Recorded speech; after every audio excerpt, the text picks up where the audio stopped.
Welcome to my world, bitch.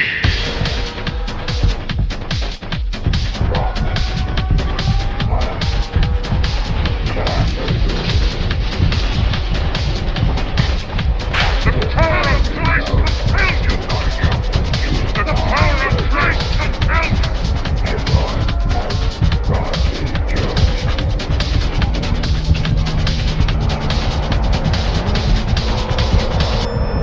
They're here.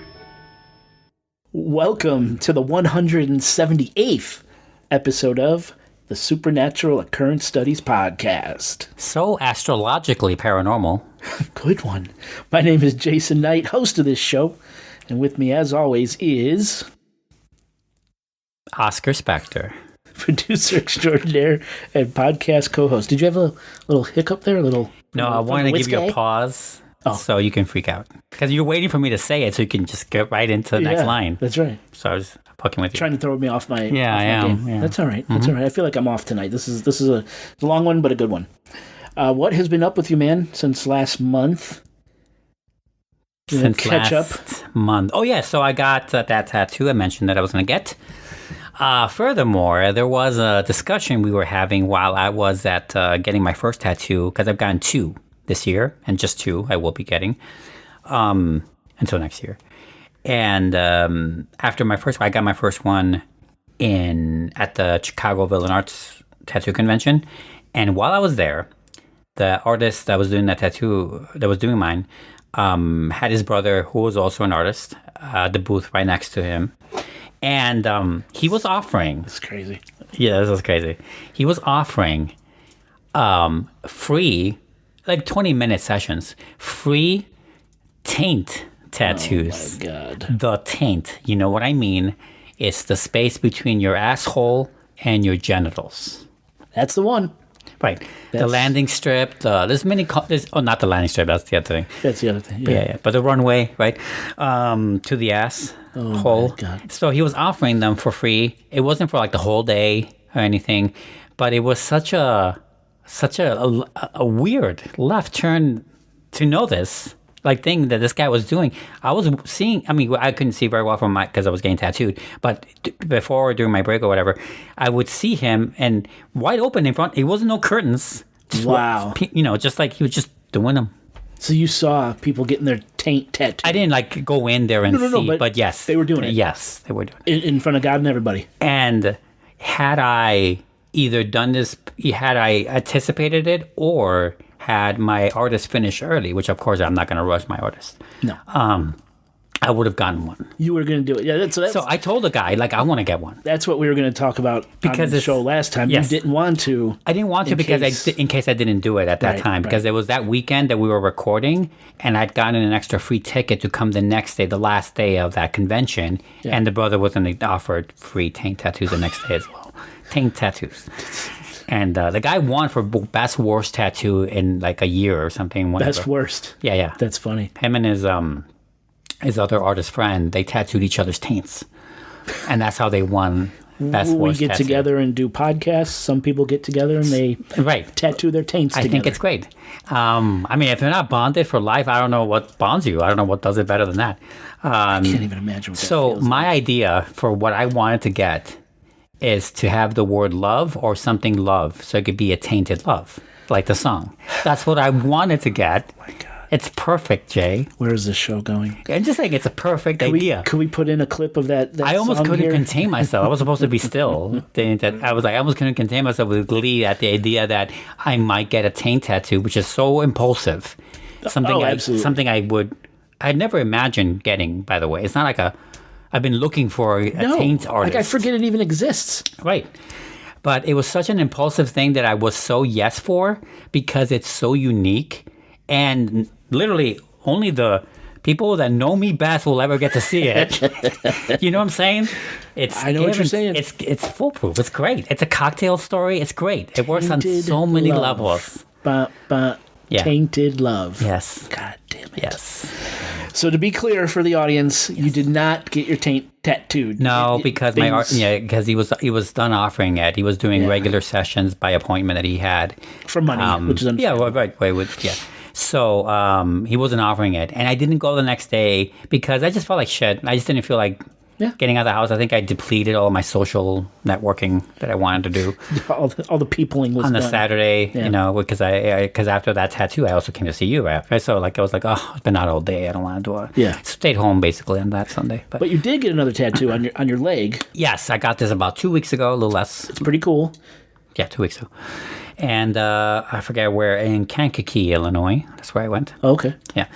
And it's a tattoo on my leg, on my right shin area.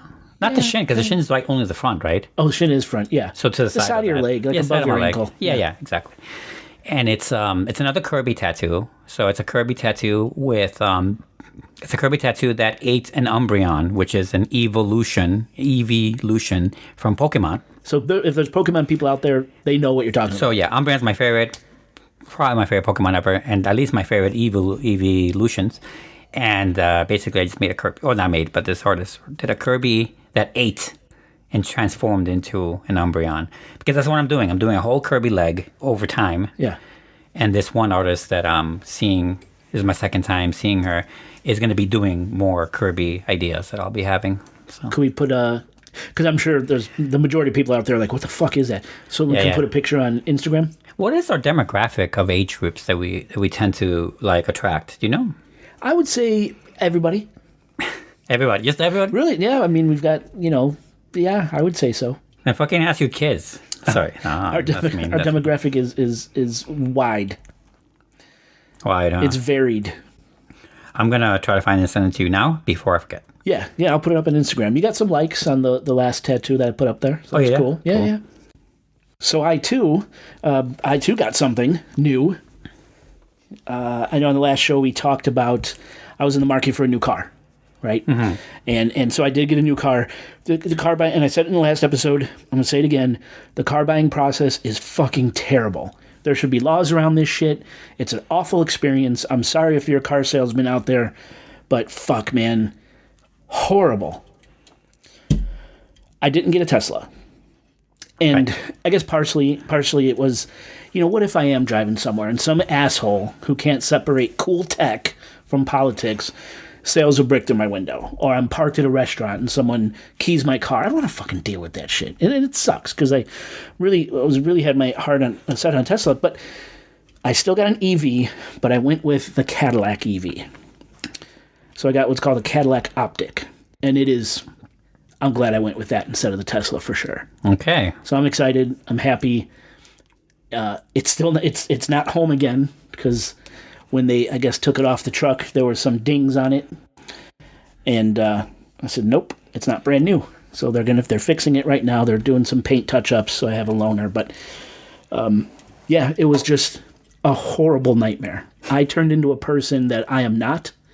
I am not a person who returns food. I am not a person who complains. I'm a person who understands people have bad days, things go wrong. People wake up with devastating news, right? These are first world problems that I have, but I had enough. And I went into that dealer like a fucking raging maniac. And I'm not proud of it, but that's where they pushed me. They pushed me to the edge with this shit. Well, that's how they live. They live on that because most people would just want to just forget it and go with whatever they're telling. Yeah, so they can get out of there. But I did it. I got a new car. I'm very excited. I'm very happy. It's a beautiful ride. Well, it doesn't exist, Jay, until I see it myself. Right. No, I had it. I turned it in 2 days ago to get those touch-ups done. So that should be back by mid next week. So it'll be here next time you come. Okay. I'll take you for a ride. It's so cool. Can't wait. So different. You want to record the next episode in your car as we're driving? People would hate us. Why? Well, you can't focus? No, I can focus. What the fuck? Then we can do it. It's got self-driving. You're making this easier. I am, right? That's true. I don't know why I'm pitching this. Tesla undoubtedly has some better tech, more advanced tech, hands down. Yeah. When it comes to EV technology, Tesla's got it by the balls for sure. But the luxury that the Cadillac brings, and it still has some of that tech that people love in the Tesla, just to a little lesser degree. It just still, what a great choice. So I'm happy. I'm happy also Thanks. that you didn't get a Tesla. Oh, yeah. One day, who knows? We'll see. But for now, Cadillac. Okay. Yeah, that's about it. All right. Should we take a break? Yes, let's do that. It's a longin'. Oh, do it. We're drinking whiskey, of course. Oh. Did you stop it? No, I did not. We're drinking Belfour. Belfour whiskey. Oh, yeah, Jordan Belfort. It's, the Wall Street guy. No. Yeah. Oh, that's right. No. This is whiskey finished with pecan wood. And penny stocks. 92%. Sell me this pen. Sell me this whiskey bottle. But Ed Belfour. So this is a celebrity-sponsored whiskey, and it's not bad. Oh, yeah, Jordan's pretty famous. You could... No, Ed Belfour. He was hockey. I'm trying to confuse you again. Chicago Blackhawks, San Jose Sharks, the Maple Leafs. You can't say Blackhawks anymore. Actually, I have no idea. Oh, I wonder. Did they take away the logo? Of the Well, Blackhawks? my theory Chicago. about how we get away with like the Indians and Blackhawks. Oh, you can't say that. No, but there was a team sport. No, I know, but just in case someone out there doesn't, because apparently our demographic ranges from child to 80 years old. we're like a jigsaw puzzle game. We're like The whiskey went down there. You fuck. That burns so bad. Cradle to grave, baby. Cradle to grave.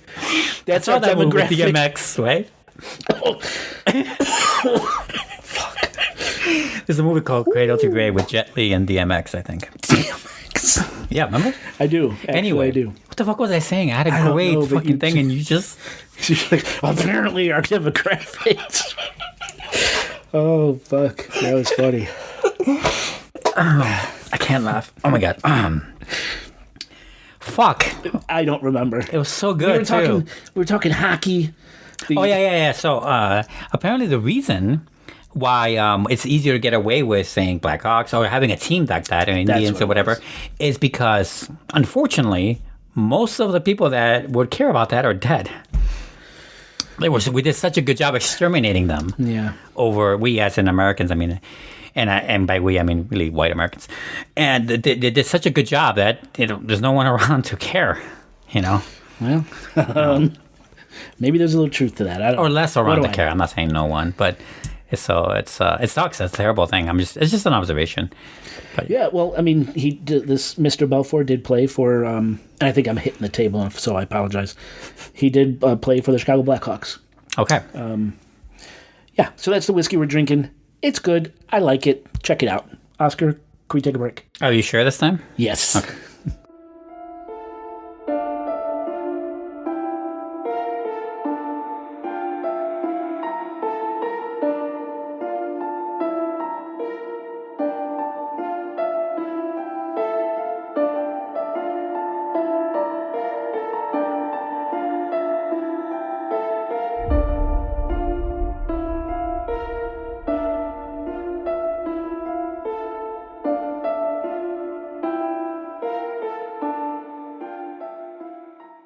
Welcome back to the show, listeners. Well, the lights are turned down low. Or not? The ceremonial candle, of course they are. Look, it's almost romantic in here. Say your next line. The ceremonial candle is lit. Where is the candle? Fuck. And the drinks are flowing. Ha! Let's start this show. So the title of this episode, Oscar, is What Goes Up. This has taken a hard right turn for us based on the last, I don't know, dozen or two We're going Republican. episodes that had to do with like serial killers and shit. This is way different. Hope so. What Goes Up? This is about man-made space objects that make re-entry, whether intended or not. And I got this idea when my wife and I were watching a new movie called Cold Storage with Joe Kearney from Stranger Things. You know what I'm talking about? No. Yes, you do. You fucking do. Yeah, we talked about this off air, folks. Right. Yes, so I of know course, who you're you know talking who I'm about. talking about. And in this story, the Mir space station, the Russian space station, comes down, and on that space station is this goo, and that goo is deadly and has a mind of its own, right? So that gave me an idea. I'm like, Ooh, like Nickelodeon's GAC? From You Can't Do That on Television? Do you remember that? No. When they got slimed? Yeah, but it is like a slime. Did slime become GAC for your generation? I think so. Kind of. So that's what gave me the idea for this show. what goes up must come down. Right? But before... As above, so below. Sorry. Yin and yang. Yeah. Before we begin the episode, though, because there's a lot of detail in here. Once I started, I don't know if you know this, Jay, but we started the episode a few minutes ago. Yeah. There's a lot of detail in here. Once I started researching this, I couldn't stop. It was so fascinating. But I just want to talk about some of the sources for this story. I relied on primary sources and official records wherever possible. But I would say the most valuable single resource was the public tracking data and commentary of someone named Jonathan McDowell of the Harvard-Smithsonian Center for Astrophysics, who spent decades cataloging every man-made object that re-enters Earth's atmosphere. NASA's Orbital Debris Program Office, through its quarterly newsletters and incident reports, provided detailed accounts of multiple re-entry events that we talk about in this show. The European Space Agency published technical reports of 2 of its missions' re-entries, while the U.S. Space Command and the Department of Defense declassified internal memos and public summaries related to specific space debris incidents. The Canadian and Australian governments released final reports on separate entry events in their territories. China's Manned Space Agency shared tracking data for one of its decommissioned spacecraft, and the Russian Federal Space Agency issued a technical summary of one of their major controlled deorbits. So I tried to get incredibly official sources to put the story together, okay? I have a good anecdote for this. Yeah, please. If you don't mind. I'm only asking now because I don't know where in the story it'll be best to fit it in. So, from what little I know of this, which is not much, is that this happens all the time. Like, things come down all the fucking time. Is that correct? It is. So it is correct. But most things burn.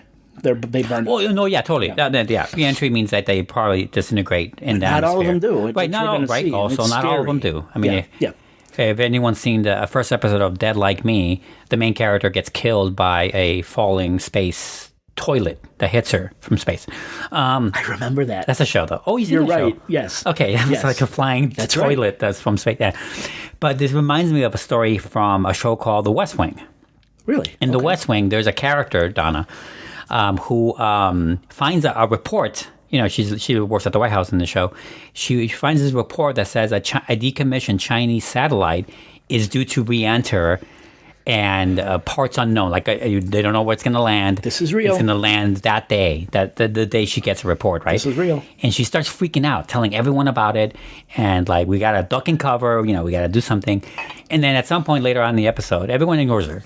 At some point later on in the episode, her boss goes hears about it. And someone else goes, does she know that this happens all the time? Like, no, she doesn't know. No. It happens all the time, and no one's ever been hit by one. Well, that's just a TV show, though. But apparently, in that show, in that world, maybe at that time, it's really rare to get hit by one. But it does happen all the time, and there's no cause for alarm. So I open up this whole show with a story of someone getting hit. Yeah. Someone actually got hit. Okay. Crazy. I mean, it's bound to happen. But you're right. It does happen all the time. And people don't realize this. Yeah. We are fucking up space. Yeah. Just like we're fucking up the Earth. Yes. You can't contest that. This isn't political. You can't contest. We're fucking up the Earth. We're fucking up space, too. Mm-hmm. And there's some very important orbits up there that we should not be fucking up, where we keep very important satellite equipment and, reconnaissance equipment and things like the International Space Station, things like this. Very important orbits that we are destroying. Mm-hmm. And it's frightening because once they're up there, what do? You can't, they're going to come down eventually, or they're going to destroy something, Yeah, before they come down. Like gravity, when they all start crashing each other and they destroy the space stations and stuff. That's right. It's like that. Uh-huh. Yeah. So I really got into this. I hope you do too. So let me begin with this story. On a warm January night in 1997, Lottie Williams went for a walk in a park with some friends in Turley, Oklahoma. It was about 4 a.m., and the kind of hour reserved for insomniacs and the very dedicated. She saw a huge fireball streak across the sky. A shooting star, she thought, but it was brighter and slower than usual. She didn't think much of it. Later, as she walked back to her car, something small and light tapped her on the shoulder. It almost felt like an empty soda can. She looked down. On the ground lay a crumpled, blackened piece of fiberglass, about the size of her fist, and it was warm. What Lottie Williams had just experienced was a 1 in a trillion event. She became the first person in history to be hit by human-made space debris. The object that tapped her on the shoulder was later confirmed to be a fragment from the second stage of a U.S. Delta II rocket, specifically an Aerojet AJ-10-118K engine section.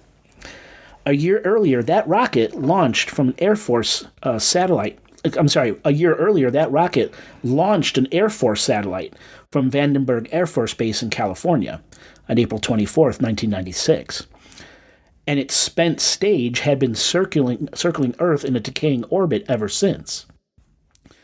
On the night Lottie was walking, or morning, Lottie was walking in Turley, the stage re-entered the atmosphere at about 42 nautical miles above Topeka, Kansas, scattering debris across Oklahoma and Texas.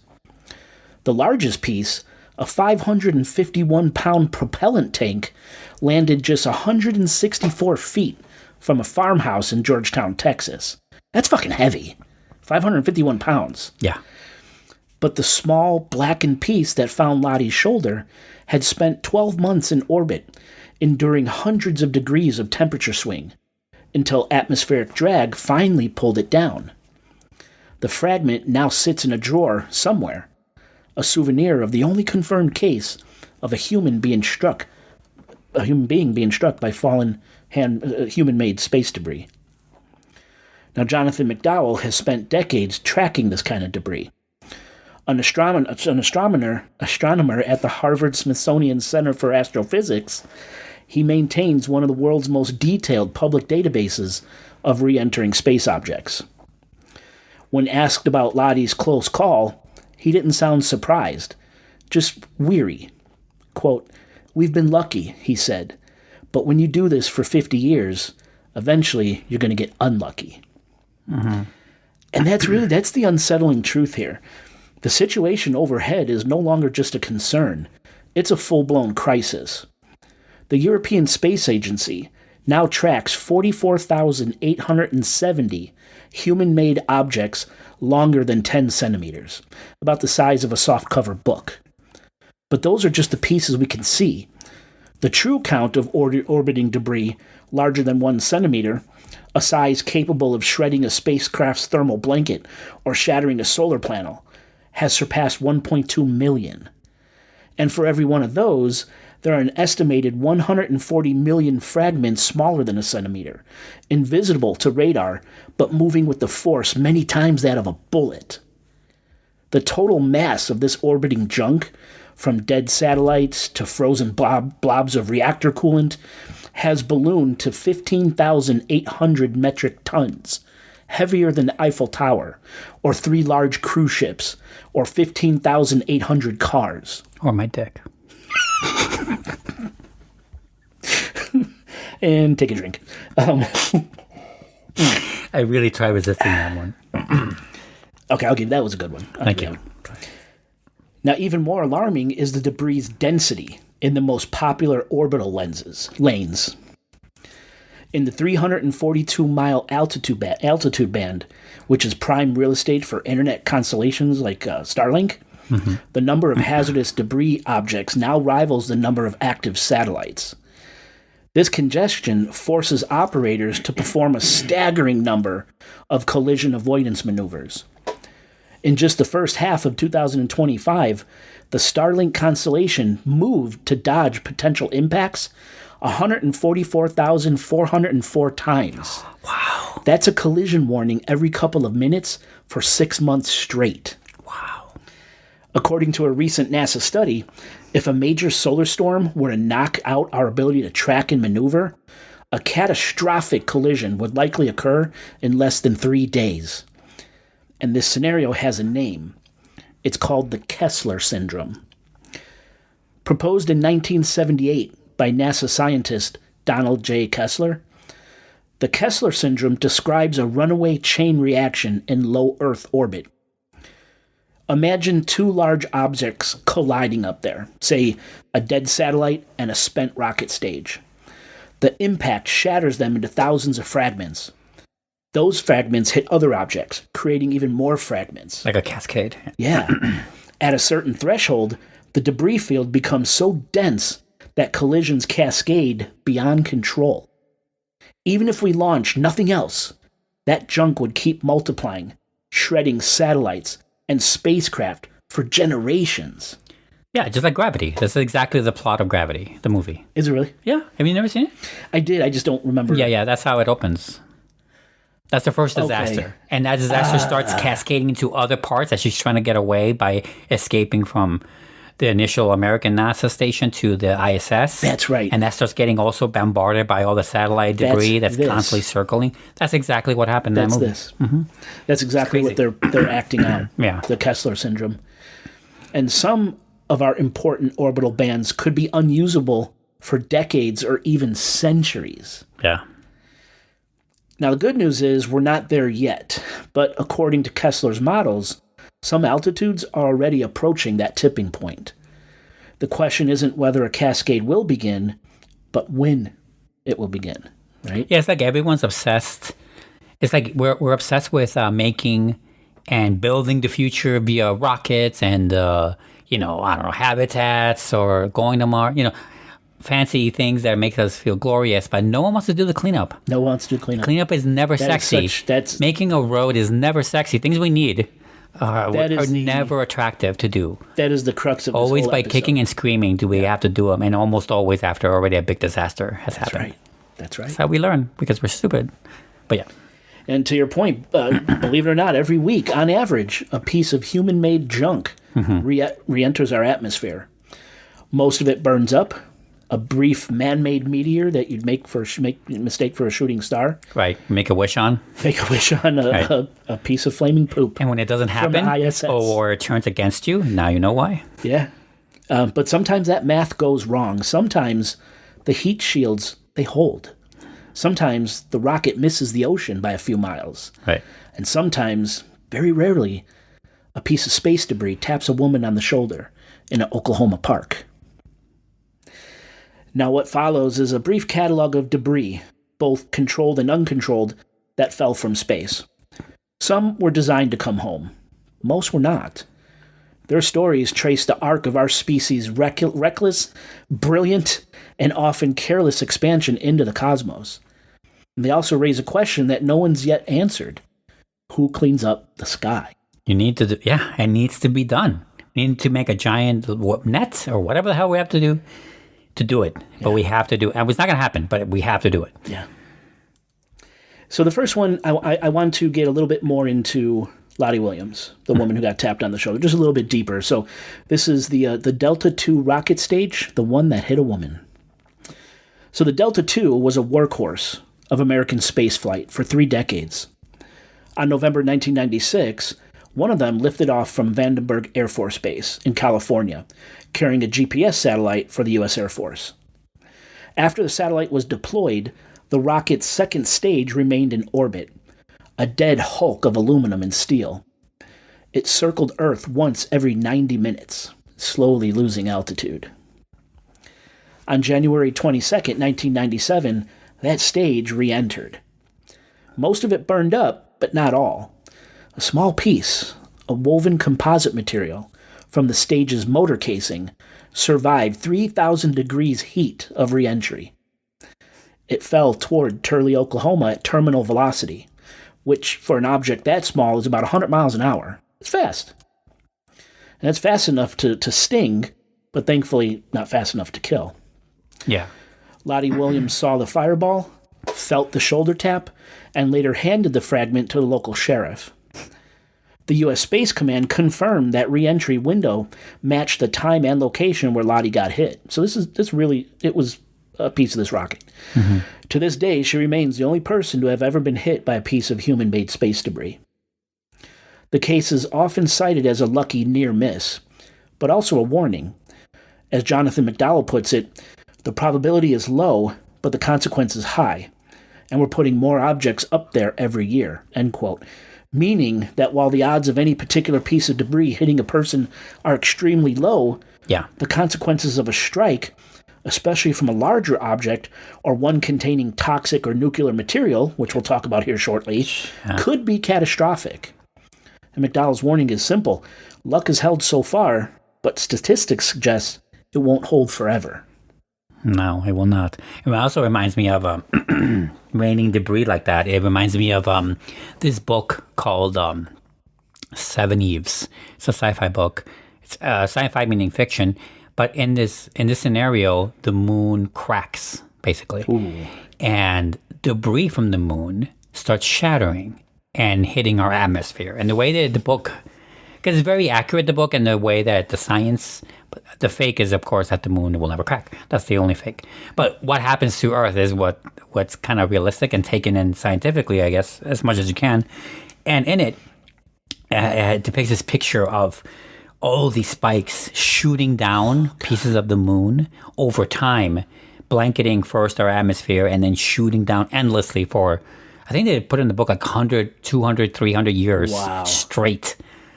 Hitting, I'm not saying that we're getting to that point, but the idea of raining debris would be like bullets being shot from 3 or 4 miles up, right? Around 4 miles ish, 5. So that's crazy. It is crazy. And now we're going back strong. I mean, look at Artemis that just happened. Yeah, Artemis. Right. Yeah. The goal is to put a base on the moon. Yes. From which. Someone's been watching For All Mankind. For All Mankind, yeah. And they should. We should totally be there. Trump has been watching For All Mankind. Yeah. Purpose of which to obviously have something that's habitable up there, but to also launch to Mars eventually. Mm-hmm. That equals a lot of junk. That's a lot of junk, yes. And a lot of mistakes on the way. A lot of refueling missions, a lot of supply missions, a lot of... Mm-hmm. And if they commercialize it in any way, which they will. They will. Not in our lifetime, maybe, or maybe we're too old to go at that time, but they will do it. It's going to be a lot worse. We can't help but treat everything like a landfill. Right. We just can't help it. Yep. So, yeah. Interesting, this topic? Yeah, totally. And this is totally my wheelhouse. Awesome. Now, the next example I want to talk about is Cosmos 954, the nuclear spy that fell on Canada. This is the one that keeps safety analysts awake at night. On September 18th, 1977, the Soviet Union launched Cosmos 954 from the Bangkok Cosmodrome. Cosmos 954 was a radar surveillance satellite designed to track and spy on American aircraft carriers from space. To power its radar, it carried a small nuclear reactor, specifically a BES-5 reactor containing about 50 kilograms of enriched uranium-235. You could probably see where this is going. Yeah. 4 months later, the satellite, of course, malfunctioned. The reactor failed to separate and boost itself up into a higher, what's called a disposal orbit, as designed. Instead, the entire spacecraft began to tumble, its orbit decaying with each passing day. Western intelligence agencies and media watched with growing alarm. The New York Times called it Russian roulette in space. On January 24th, 1978, Cosmos 954 re-entered Earth's atmosphere over northwestern Canada. It broke apart, scattering radioactive debris across 373-mile swath of Northwest Territories, Alberta, and Saskatchewan. Some fragments emitted up to 200 roentgens per hour, enough radiation to cause acute radiation sickness. Mm-hmm. The U.S. and Canadian militaries launched Operation Morning Light to find and clean up the mess, recovering more than 100 radioactive pieces. The Soviet Union eventually paid Canada $3 million in compensation, a fraction of the actual $14 million cleanup cost. Cosmos 954 remains the closest the world has ever come to a nuclear disaster falling from the sky. And the real legacy of Cosmos 954, however, is not the money. It's the fact that it forced the world to recognize that space is not an empty void, but a shared environment, and that what goes up, especially when it contains a nuclear reactor, must eventually come down. In the wake of the incident, the Soviet Union redesigned its nuclear power satellites to boost their reactors into 1,000-year disposal orbits.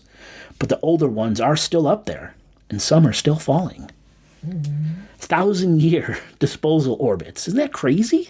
That doesn't even make sense. I don't get it. How do you calculate? Like, it's mind-blowing. It's amazing. I don't get it. Yeah. But there we actually have disposal orbits. Crazy. This next one's an interesting one. This is Skylab, America's first space station. Mm-hmm.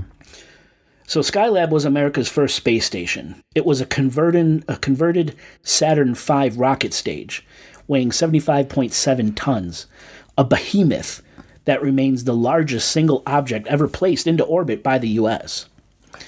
It was launched in May 1973, and 3 crews of astronauts called it home for the next 2 years. They conducted experiments in microgravity, observed the sun, and proved that humans could live and work in space for months at a time. By 1979, though, Skylab was empty.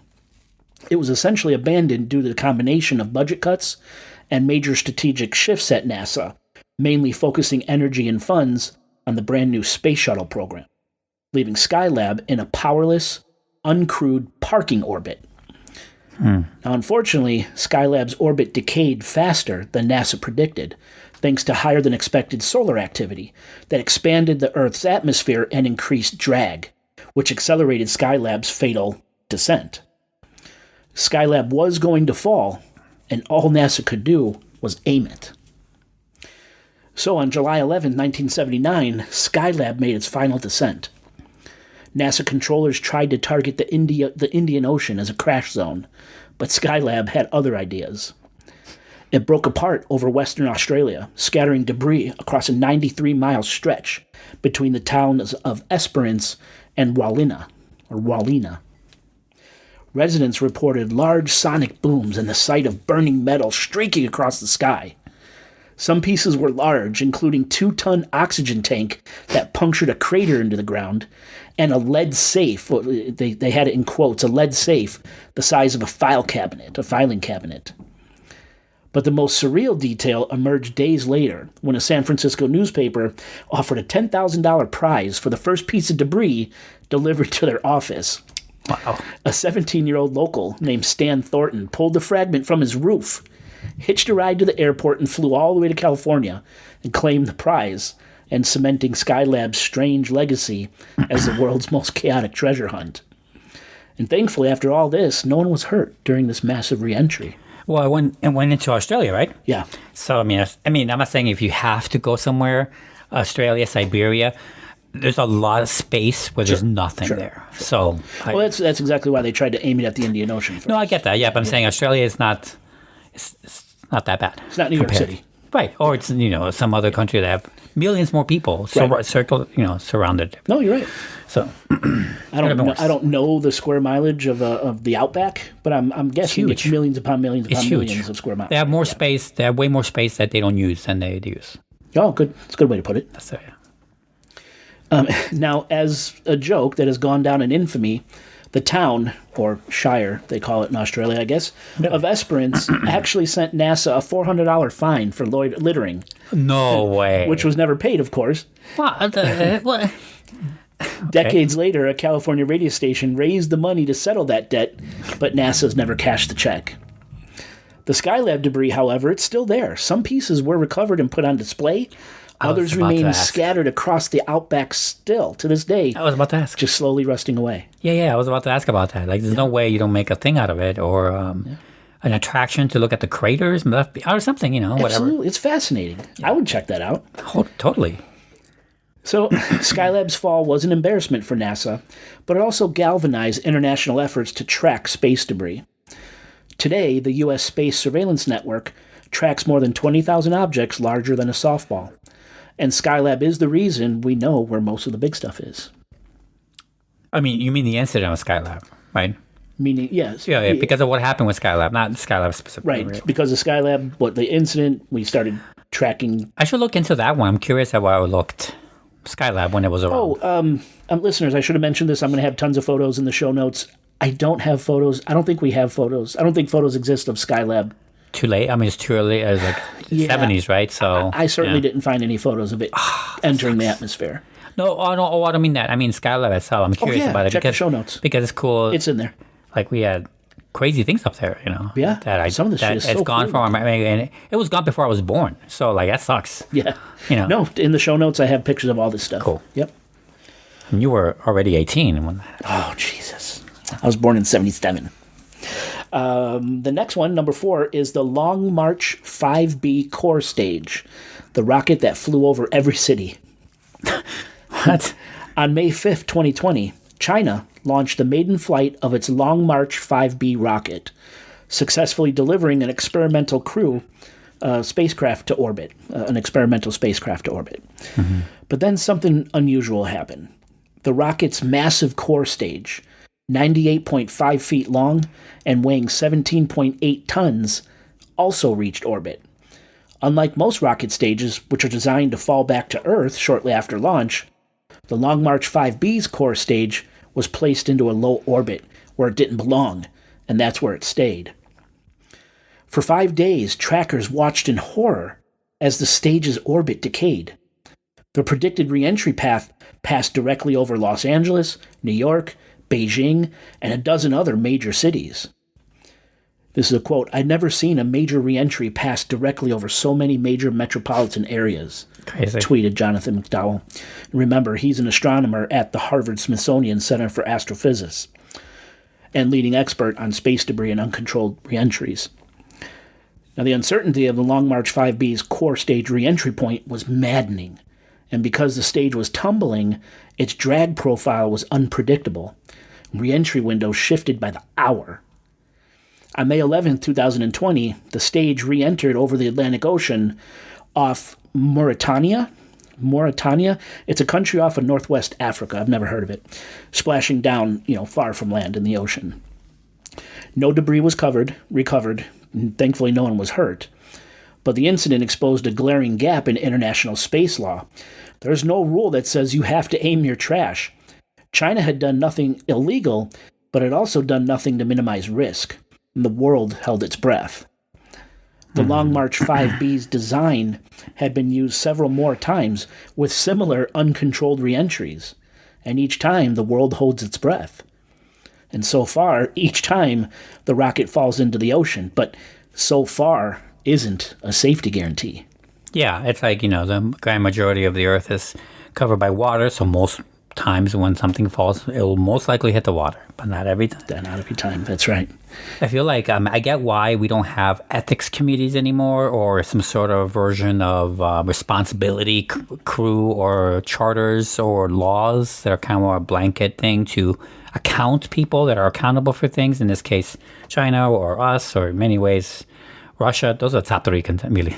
Top three people. Yeah. But because that leads to a lot of horrible corruption and horrible things happening, as attested from America in the 60s. But or 40s. But man, it feels like we needed some accountability about some of these near misses that are happening left and right. A lot of near misses. Yes, we do. All right, number 5, Cosmos 482, the failed Venus probe that took 53 years to come home. In March 1972, the Soviet Union launched a pair of Venus probes. Venera 8 made it to Venus and sent back data for 50 minutes before succumbing to the planet's crushing heat and pressure. Its twin, Cosmos 482, never made it. A rocket failure left it stranded in Earth orbit, which it circled for our planet for 53 years, a forgotten ghost of the 1970s space race. Cosmos 482 was a time capsule of Cold War space engineering.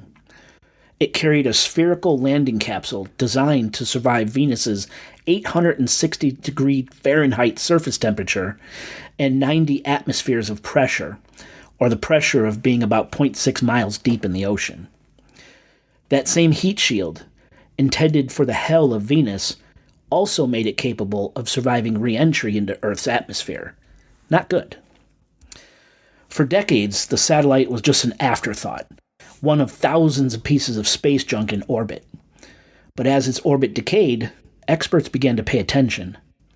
In May 2025, the European Space Agency issued a warning.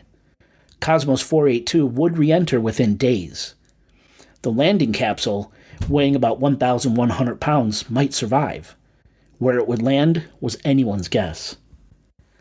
On May 10, 2025, Cosmos 482 re-entered over the Indian Ocean, west of Jakarta, Indonesia. The landing capsule's parachute system, designed after 53 years in the vacuum of space, likely failed. No debris was found. For a few tense days, the world watched a Cold War relic fall home, and then it was just gone. It was a reminder that orbital debris doesn't care about policies or treaties. It just orbits, patiently, until it doesn't. All right, number 6 is Salyut 7, the space station that missed the ocean. Salyut 7 was the last of the Soviet Union's first-generation space stations. Launched in 1982, it served both scientific research and military reconnaissance for 9 years, hosting crews who performed daring repairs, including one famous dramatic mission that kept the station alive after a total power failure. In 1986, the new Mir space station had taken its place, and Salyut 7 was abandoned. But the Soviets didn't just leave it to drift.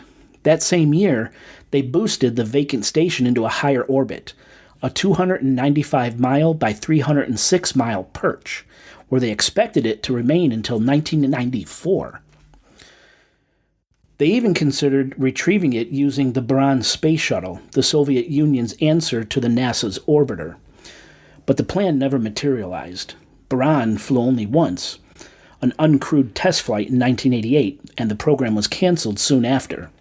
Salyut 7 was on its own.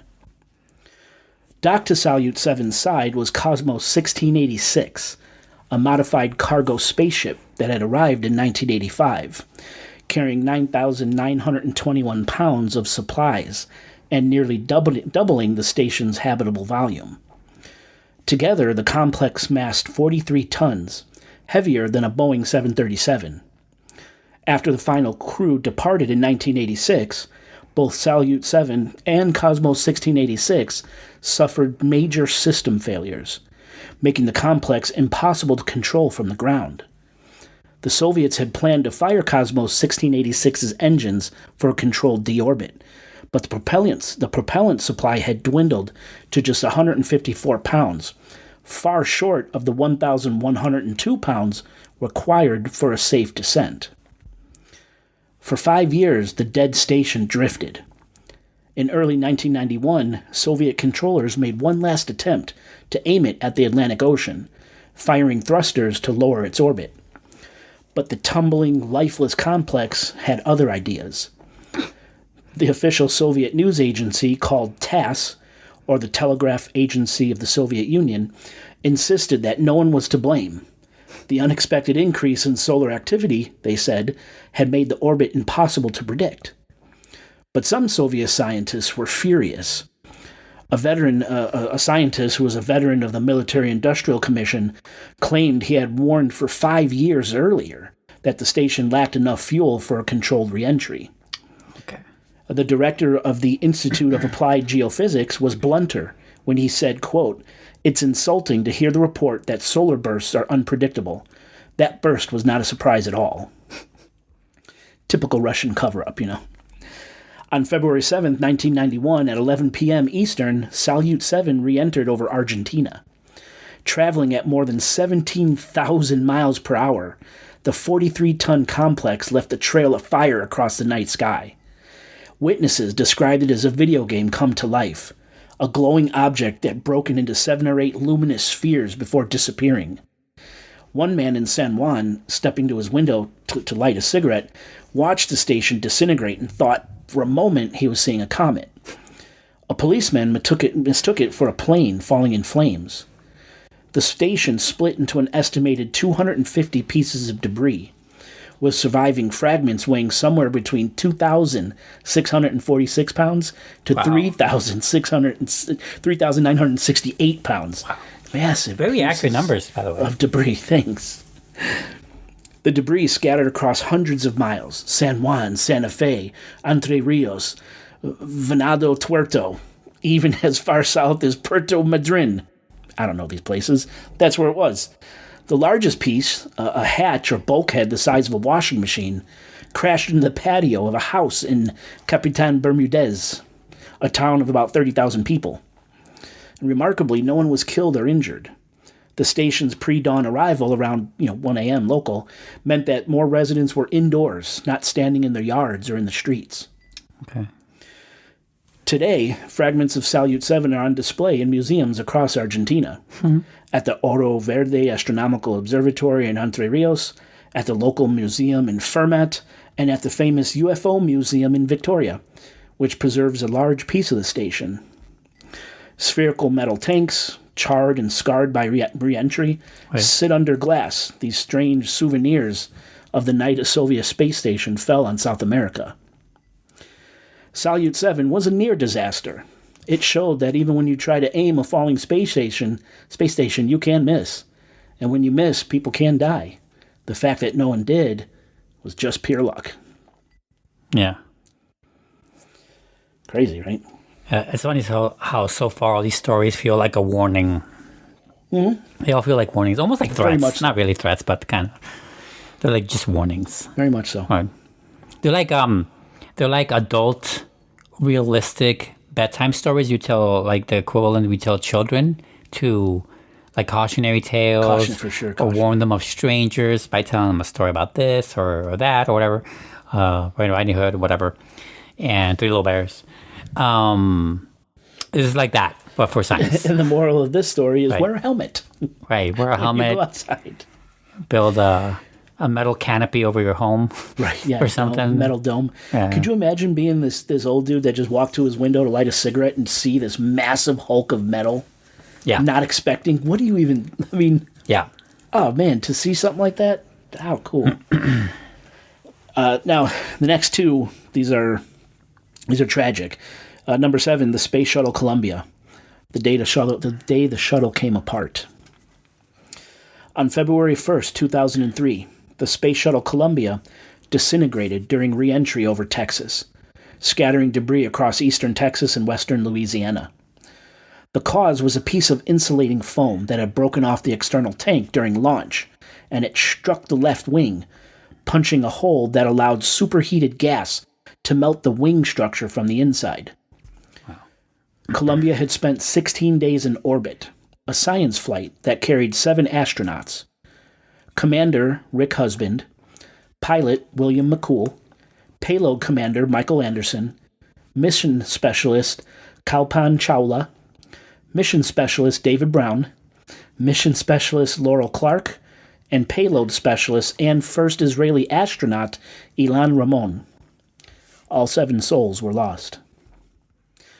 The breakup scattered debris across 29,174 square miles, an area larger than West Virginia, creating a debris field that stretched roughly 2,000 miles from the California coast to western Louisiana, a distance the shuttle covered in about 7 minutes, while still traveling at roughly 12,500 miles per hour. Recovery teams, including the FBI and the U.S. military, fanned out across the piney woods of East Texas, a region of dense forests and swamps home to wild hogs and bobcats. The largest ground search in U.S. history eventually collected more than 82,000 pieces of the shuttle, weighing about 84,800 pounds, and that's only 38% of the shuttle. The rest was either vaporized or remains to this day scattered in the woods and swamps of the South. Now, pieces of Columbia are still being found, often uncovered by drought or land development. The FBI notes that its offices still receive calls about potential shuttle debris, and NASA's Columbia Research and Preservation Office receive about 2 to 3 reports each month, though many turn out to be something else. Yeah. But from what I could find, as recently as 2022, a severe drought in East Texas dried up a portion of Lake Nacogdoches, exposing a long-buried piece of the Space Shuttle Columbia. NASA officials recovered the fragment for analysis, a reminder that the disaster's physical traits are still emerging from the landscape nearly 2 decades later. Today, the recovered fragments are stored on the 16th floor of the Vehicle Assembly Building at Kennedy Space Center, the same facility where Columbia had been prepared for its 28 launches. Some of the debris has been loaned to researchers to study how to build safer spacecraft components, and a portion is used in an educational program to teach future engineers the lessons of disaster. Now, the search for the astronauts' remains were grim and methodical. Within an hour of the breakup, the first remains of a crew member were found. Searchers working near Hemphill, Texas, about 170 miles north of Houston, recovered a charred torso, a thigh bone, a skull with front teeth, a charred leg, and a finger with a ring still attached. An empty astronaut's helmet was also found, potentially containing trace DNA. NASA initially stated that the remains of all 7 astronauts had been recovered, then retracted the statement amid the chaos of the early identification process. By February 13, 2003, the agency had positively identified the remains of all 7 crew members. The remains of the 6 American astronauts were taken to the Charles C. Carson Center for Mortuary Affairs at Dover Air Force Base in Delaware, the same military morgue that had identified the victims of the Challenger disaster in 1986, which we'll cover next, and the September 11th attack on the Pentagon. Israeli astronaut Ilan Ramon was buried in his country. Forensic experts used DNA analysis, fingerprints, and dental records to make the identifications. Remarkably, investigators believe that if the astronauts had remained inside the crew cabin during re-entry, portion of the cabin structure might have shielded their bodies from the worst of the heat, allowing for recovery and identification. The families of the crew later praised recovery volunteers. John Clark, husband of astronaut Laurel Clark, told a gathering in Texas, "You welcomed our family home. For that, I could never repay you." The Columbia Accident Investigation Board convened within days of the disaster and issued its final report on August 26, 2003. The board determined that a piece of foam insulation weighing about 1.67 pounds, that's it, had broken off the external tank 82 seconds after launch and struck the leading edge of the left wing, damaging the carbon heat shielding panels. But the report went further, exposing a culture of complacency at NASA. Foam shedding had occurred on every prior shuttle flight and was well known, but management had come to treat it as an acceptable risk. The investigation also uncovered deeper structural problems. Columbia's wings and fuel tank were found to be riddled with pinholes and cracks, a flaw NASA had known about since the early 1990s, but failed to address properly. Investigators discovered that many of these surface pinholes were openings to far more extensive breaches underneath, namely erosion that had compromised the structural integrity of the wings. This was particularly acute for Columbia, which was on its 28th mission when it broke apart. In the immediate aftermath of the disaster, as the nation mourned, the internet, of course, filled with speculation. Within days, message boards and chat rooms, remember those? Were buzzing with theories of aliens, booby-trapped satellites, and space lasers. One columnist speculated about a bomb aboard the shuttle or a terrorist missile intercepting the spacecraft at 12,500 miles an hour. Another post suggested that Israeli astronaut Ilan Ramon was a Mossad agent supervising the retrieval of a spy satellite that had been booby-trapped by Chinese. One message board asked, "Who shot down the Columbia?" and proposed that a space laser, a weapon system, was to blame. Of course, NASA dismissed these theories as highly unlikely, but the rumors persisted for weeks. The official investigation ultimately concluded that sabotage wasn't a factor. The investigation that followed the disaster led to the grounding of the shuttle fleet for more than 2 years, and ultimately to the decision to retire the program in early 2011. Columbia isn't a piece of space debris in the usual sense that we've been talking about. It was a crewed spacecraft on a scheduled return. But its fate is the ultimate example of what happens when re-entry goes wrong. Its wreckage, stored in a hangar at the Kennedy Space Center, serves as a memorial and a warning. The atmosphere is not forgiving. And if you guys want to see what happened to Columbia, I left a link in the show notes to that re-entry video. It's kind of hard to watch, but it's there if you want to see it. Now, the next one, of course, is Space Shuttle Challenger, the disaster that grounded a generation. The Space Shuttle Challenger disaster is another scar on the American memory. What began as a routine launch of the 25th Space Shuttle mission ended in a public explosion that killed all 7 crew members, including a school teacher from New Hampshire. For millions who watched live, the question wasn't what just happened, it was how NASA could have let it happen. Space Shuttle Challenger, NASA's second space-rated orbiter, had flown 9 successful missions before its final flight, including the first American spacewalk of the shuttle program and the first night launch. The Challenger mission was to be a 6-day flight with an ambitious agenda. The crew planned to deploy the Spartan Halley astronomy satellite to observe Halley's Comet, launch the second tracking and data relay satellite, and conduct dozens of scientific experiments. The Challenger crew was Commander Francis Dick Scobie, pilot Michael J. Smith, Mission Specialist Ronald McNair, Mission Specialist Ellison Onizuka, Mission Specialist Judith Resnick, Payload Specialist Gregory Jarvis, and most famously, Krista McAuliffe, a high school teacher from New Hampshire, who was selected as the first participant in NASA's Teacher in Space project. Tragically, the 7 crew members would only spend 1 minute and 13 seconds in flight. At 11:38 Eastern on January 28, 1996, Challenger lifted off from Launch Pad 39B at Kennedy Space Center in Florida. Wait, 86, right? 1986. What did I say? I thought I heard you say 90, but I could have gotten... Maybe I heard wrong. Okay, yeah, no. January 28th, 1986. Okay, good. Launch Pad 38B, Kennedy Space Center. 73 seconds later, it was gone. Yep. At 0.678 seconds into the flight, cameras registered a puff of gray smoke spurting from the aft field joint of the right solid rocket booster. More puffs followed as the shuttle accelerated. The rubber O-rings, designed to seal the booster's segmented joints, had failed. The night before the launch had been unusually cold. Temperatures at Cape Canaveral in Florida dropped to 36 degrees, 15 degrees colder than any previous shuttle launch. Frost formed on the O-rings, freezing the rubber and making it brittle.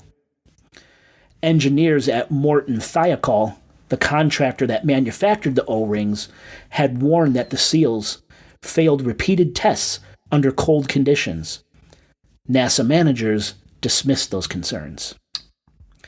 At 58.788 seconds, a flickering flame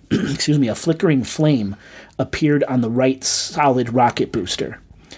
At 64.66 seconds came the first visual indication that the flame had breached the external fuel tank. At approximately 72 seconds, the lower strut linking the right booster to the tank was severed. The booster rotated around the upper strut, puncturing the hydrogen tank. Liquid hydrogen and liquid oxygen mixed and exploded, enveloping the shuttle in a massive fireball. Challenger was traveling at Mach 1.92 at an altitude of 46,000 feet. The orbiter broke up under severe aerodynamic loads. The crew compartment, still largely intact, separated from the forward fuselage and continued its upward trajectory, peaking at 65,000 feet at approximately 25 seconds after the breakup. Then it began its long fall back to the Atlantic Ocean. The crew compartment plummeted for 2 minutes and 45 seconds. Think of that, a free fall. Yeah. And they're likely still alive at this point. Right. And it struck the Atlantic Ocean at a velocity of approximately 207 miles per hour. The impact force was about 200 Gs, far beyond the structural limits of the cabin or any chance of survival. You can liken this force to the acceleration of a bullet being fired from a handgun. For a human, it means your body effectively weighs 200 times its normal amount, a force that would crush bones and organs instantly if sustained for more than a few milliseconds. They went for minutes, right? The Challenger's debris field stretched across the Atlantic off the coast of Florida, and the crew compartment came to rest on the sandy ocean floor in about 87 to 150 feet of water, about 17 to 18 miles off the northeast of Cape Canaveral. The recovery operation was the most massive ocean search in history. Navy divers from the USS Perseverer worked day and night, often battling strong Gulf Stream currents that covered wreckage with silt and sometimes limited visibility to just 6 inches. On March 7, 1986, 6 weeks after that disaster, they found the crew cabin. Described by divers as a heap of rubble 8 feet high, disintegrated with the heaviest fragmentation and crash damage to its left side. Parts of bodies surfaced for several days. First, Judy Resnick, then the others. A 7th crew member was brought carefully to the surface and ashore, and the Challenger 7 were united. NASA confirmed on April 19, 1986, that remains of all 7 astronauts had been recovered. The remains were taken to a military morgue at Dover Air Force Base in Delaware. We just talked about it with Columbia. 7 funerals were held for the 7 astronauts, and an 8th ceremony for remains that couldn't be identified with certainty, plus additional interments for body parts that could not be linked to any one astronaut. A NASA report concluded that the cause of death couldn't be positively determined. The forces of the orbiter breakup were probably not sufficient to cause death or serious injury. Imagine that. But the ocean impact was so violent that evidence of earlier damage was masked. You couldn't tell. It makes you wish that they had died from the explosion instantly rather than later on. So, and to this point, 4 of the crew's emergency air packs were recovered. 3 had been manually activated, suggesting that at least some crew members were conscious and aware after that breakup. Yeah, right. In total, about 118 metric tons, about 45% of the shuttle, was recovered. The debris was initially stored at hangars at Kennedy Space Center in Cape Canaveral Air Force Station. Then, less than a year after the accident, the wreckage was buried in 2 abandoned Minuteman missile silos at Complex 31 on the Cape Canaveral Air Force Station. The silos are 90 feet deep and roughly 15 feet wide. Massive 10,000-pound concrete caps were lowered into place, creating a weatherproof, secure tomb. NASA officials stressed that the debris remains accessible for future engineering studies. The concrete caps can be removed if needed, but the location of the actual crew cabin, those remains, is a very closely guarded secret. Why, do you think? That's where... Because it's just a horrible thing. People use missile silos now as apartment buildings. Seekers and things away. Doesn't that make it kind of worse? Shouldn't we be... It's also a museum thing now. Why isn't it being displayed not as a... Yeah. Just for respect to the dead, I guess. They won't let you know where it is. It's been 50 years Cannot now. visit it. That's crazy. It seems not... does it seem unreasonable to you still? No, it doesn't bother me. No. No, but unreasonable that it's still like that, buried the way, so shamefully, we can't get past it.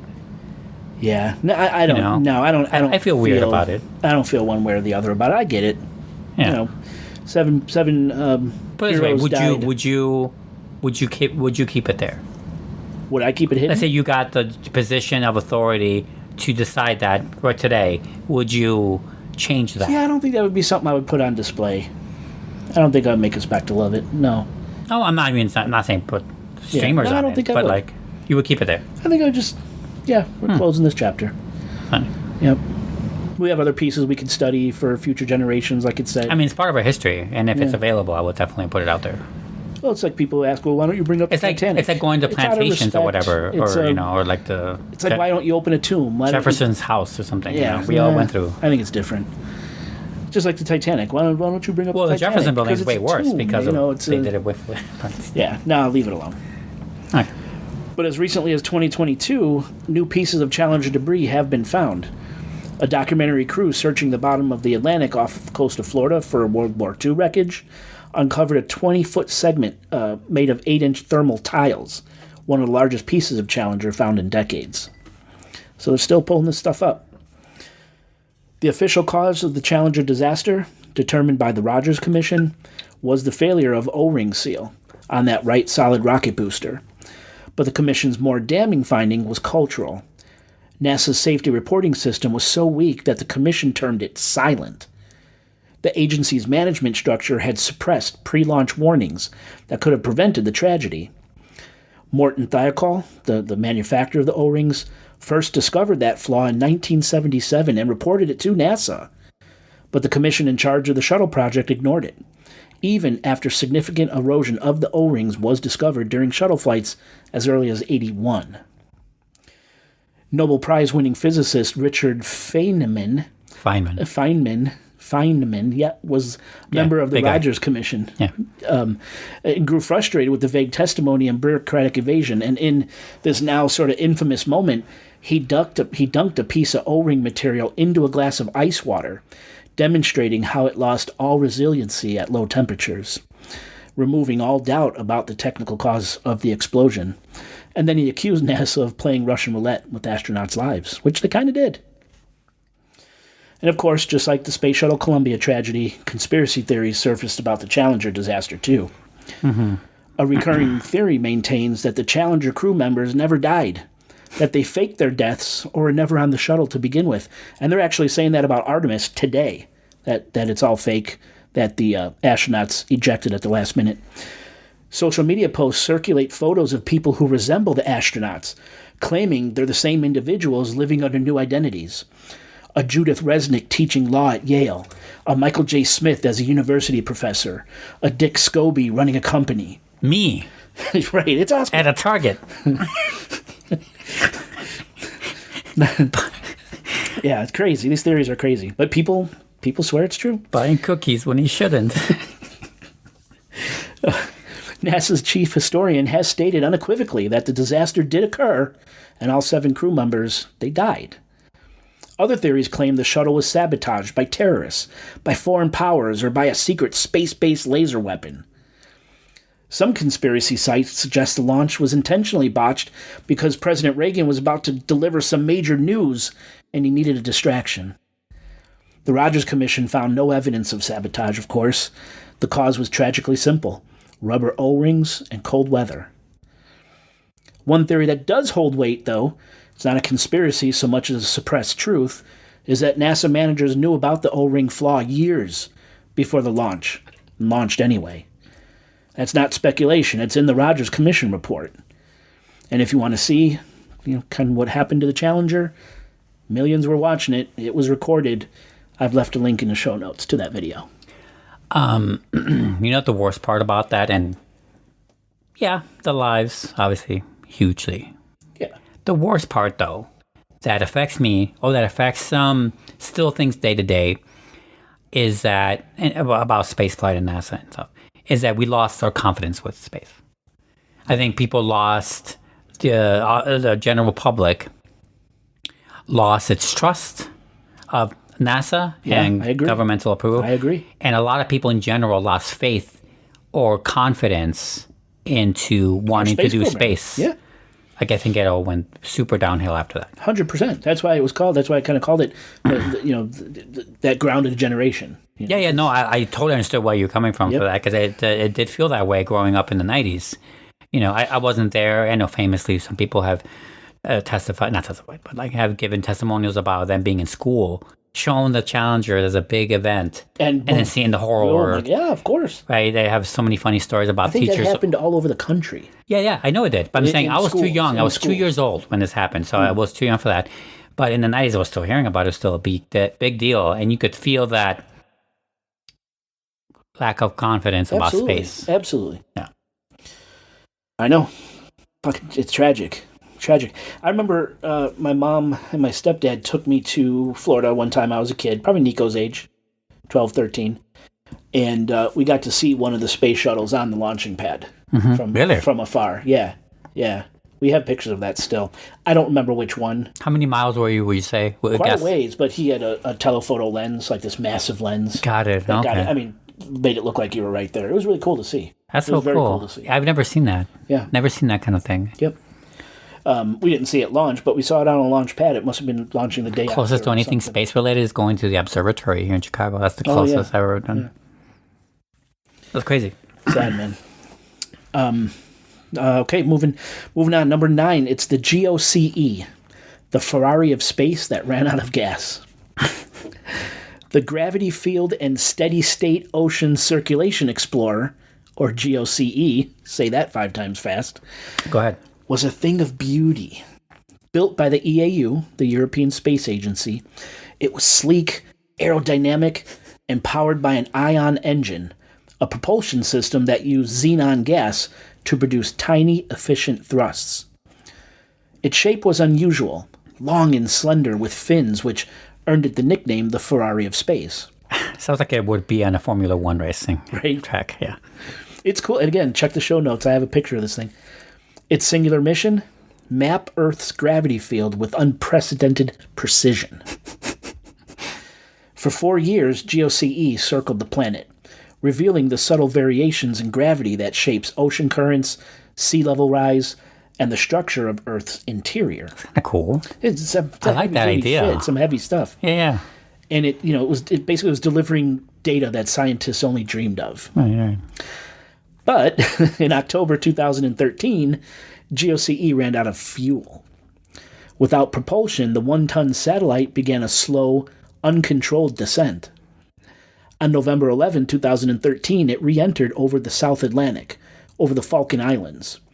Most of it burned up in the atmosphere, but about 25%, or roughly 551 pounds of debris, reached the ocean. Was it the fucking islands or the Falkland Islands? Falkland Islands. Okay. I thought you were swearing at islands or something. Fucking island. GOCE was the first European Space Agency mission to make an uncontrolled re-entry in more than 25 years. Its fall was monitored closely, and the agency issued regular updates. But the incident raised a question. If a 1-ton satellite can re-enter uncontrolled, what about a 10-ton one? Or a 100-ton one? The answer, as later events will show, is that it depends on how well you plan. It was a quiet reminder that even the most elegant machines eventually bow to gravity. Gravity's a bitch. Gravity, arr. What is that from? Is that from something? No. Number 10. Okay. Tiangong-1, the Chinese space lab that lost contact. Tiangong-1 was China's first step towards a permanent space station, a 33-foot-long, 8.5-ton laboratory that launched in 2011. Sorry. I don't know what happened. Good. Over the next 2 years, it hosted 6 Chinese astronauts who conducted experiments, practiced docking maneuvers, and basically proved that China could sustain human spaceflight. In 2013, the station was retired. Shortly afterward, China lost contact with it. For 5 years, Tiangong-1 circled Earth in a slow, uncontrolled decay, its orbit dropping a little more each day. The world watched nervously as the re-entry window narrowed. The European Space Agency published regular predictions, each one shifting by hours, or sometimes days. On April 2, 2018, Tiangong-1 re-entered over the South Pacific Ocean. It burned up almost completely. No debris was found. The re-entry was so far from land that no one even saw it. But the uncertainty surrounding Tiangong-1, the fact that no one knew exactly when or where it would fall, highlighted a growing problem. China had not shared its tracking data. Other nations had to track the station themselves. And while Tiangong-1 ultimately caused no harm, it set a precedent for uncontrolled re-entries from nations that don't always play nice with international tracking systems. Yeah, China, like Russia, they keep a lot of things just only to themselves. Right. Like very close to the vest. And, Absolutely. I mean, we can't help ourselves we would be that way if we had that, if we had that kind of like personality as a country, but we don't. We're very loud and we say, well, what's in our minds all the time. So we can't help ourselves. But trust me, we would be like them too, because they're huge countries. Absolutely. Yeah. Number 11, the Jules Verne, the European truck that took out the trash. Okay. The European Space Agency named their first cargo ship, or automated transfer vehicle, ATV, the Jules Verne, the 19th century French author whose novels, From the Earth to the Moon and Around the Moon, imagined space travel decades before rockets existed. His stories inspired generations of scientists and astronauts. Mm-hmm. So when the European Space Agency built its first cargo ship for the International Space Station, they named it after him. The Jules Verne carried handwritten pages and copies of the author's books into orbit, a fitting tribute to the man who dreamed of the journey long before it was possible. And Dr. Brown. Dr. Brown? Emmett Brown from Back to the Future. He also was inspired by Jules Verne. Yes. Now, between 2008 and 2015, 5 ATVs delivered supplies of fuel, oxygen, and experiments to the ISS. At the end of each mission, each ATV was filled with station trash, International Space Station trash, and then deliberately deorbited. The first of these ATVs, the Jules Verne, launched in March 2008.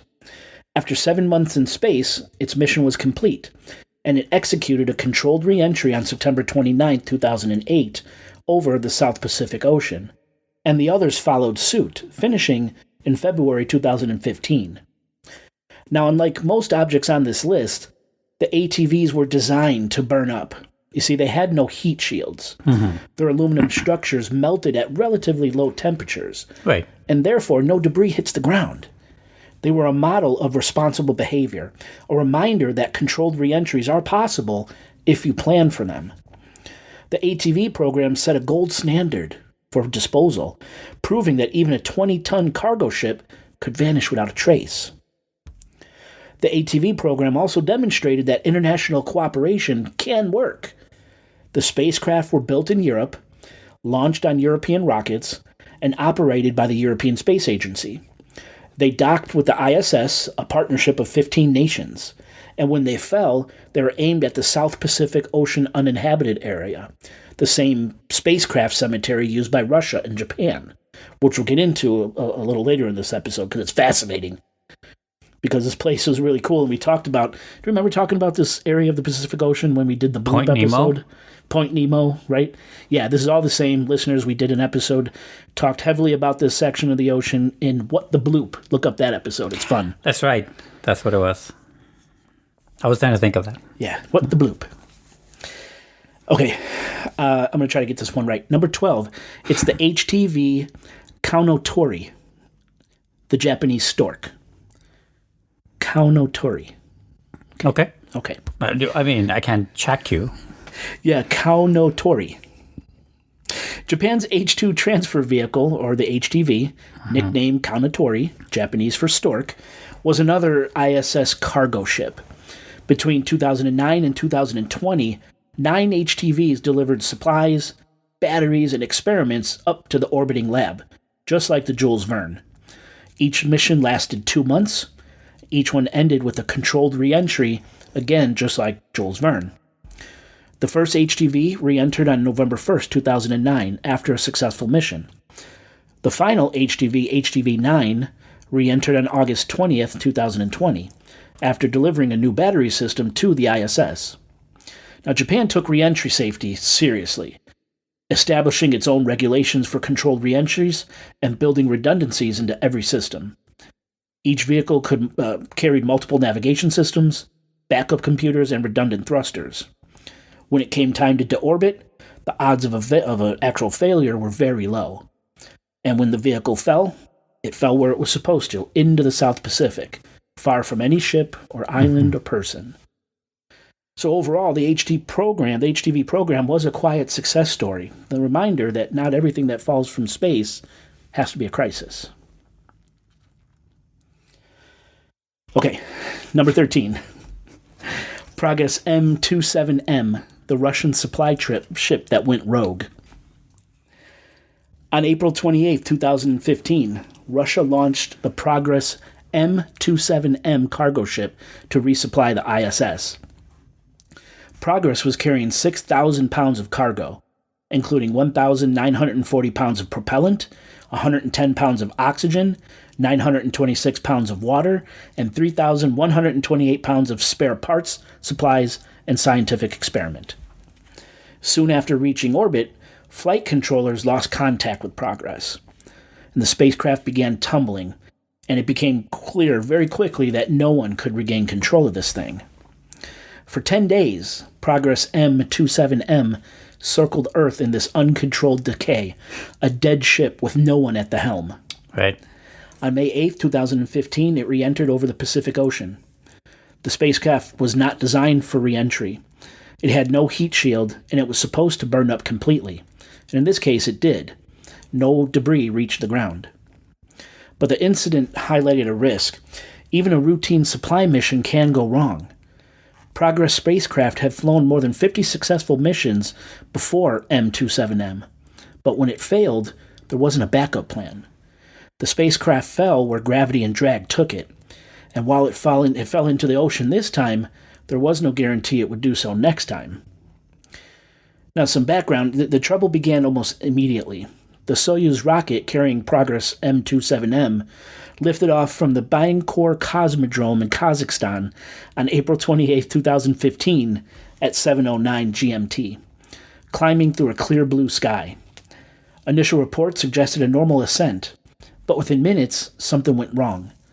The spacecraft separated from the rocket's third stage improperly, leaving it about 13 miles short of its intended altitude and in the totally wrong orbit.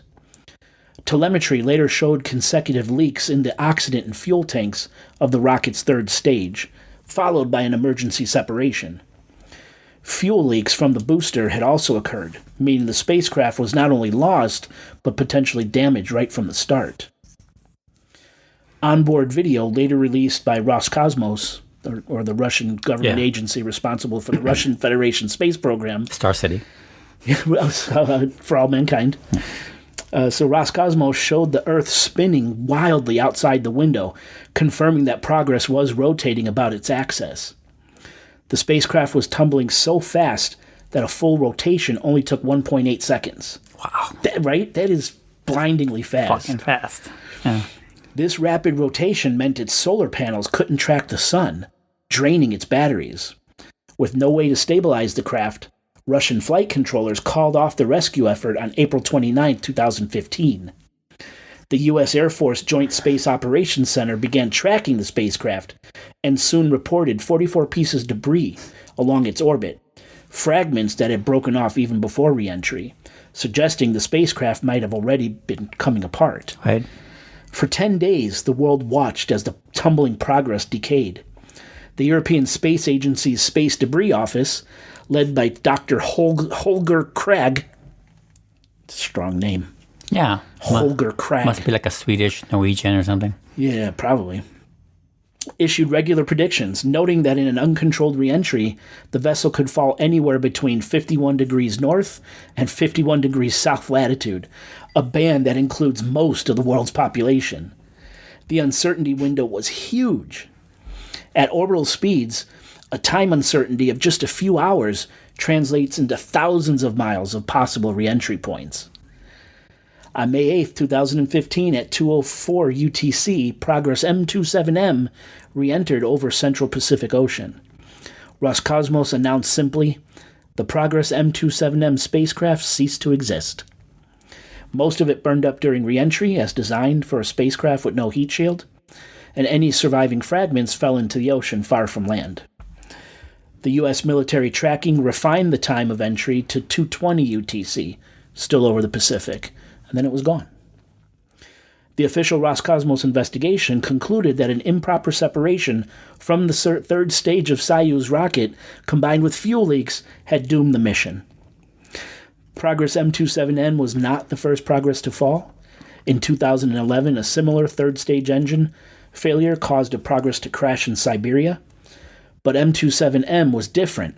it reached orbit before falling, turning a routine supply run into an uncontrolled reentry with a 1 in 2,000 chance of causing a ground casualty. Yeah. Well above the 1 in 10,000 risk threshold considered acceptable for uncontrolled reentries. Right. So let's talk just real briefly. 1 in 10,000 is an acceptable risk. Yeah, it's like accepting radiation levels that are harmful but not going to kill us either. Who sets that risk, though? Like, that's... Usually money or greed or some sort of thing. But yeah, there is got to be a limit, and there's got to be there's got to be a ceiling and a floor to things. Yeah. I think that's the way they look at it. Right. And if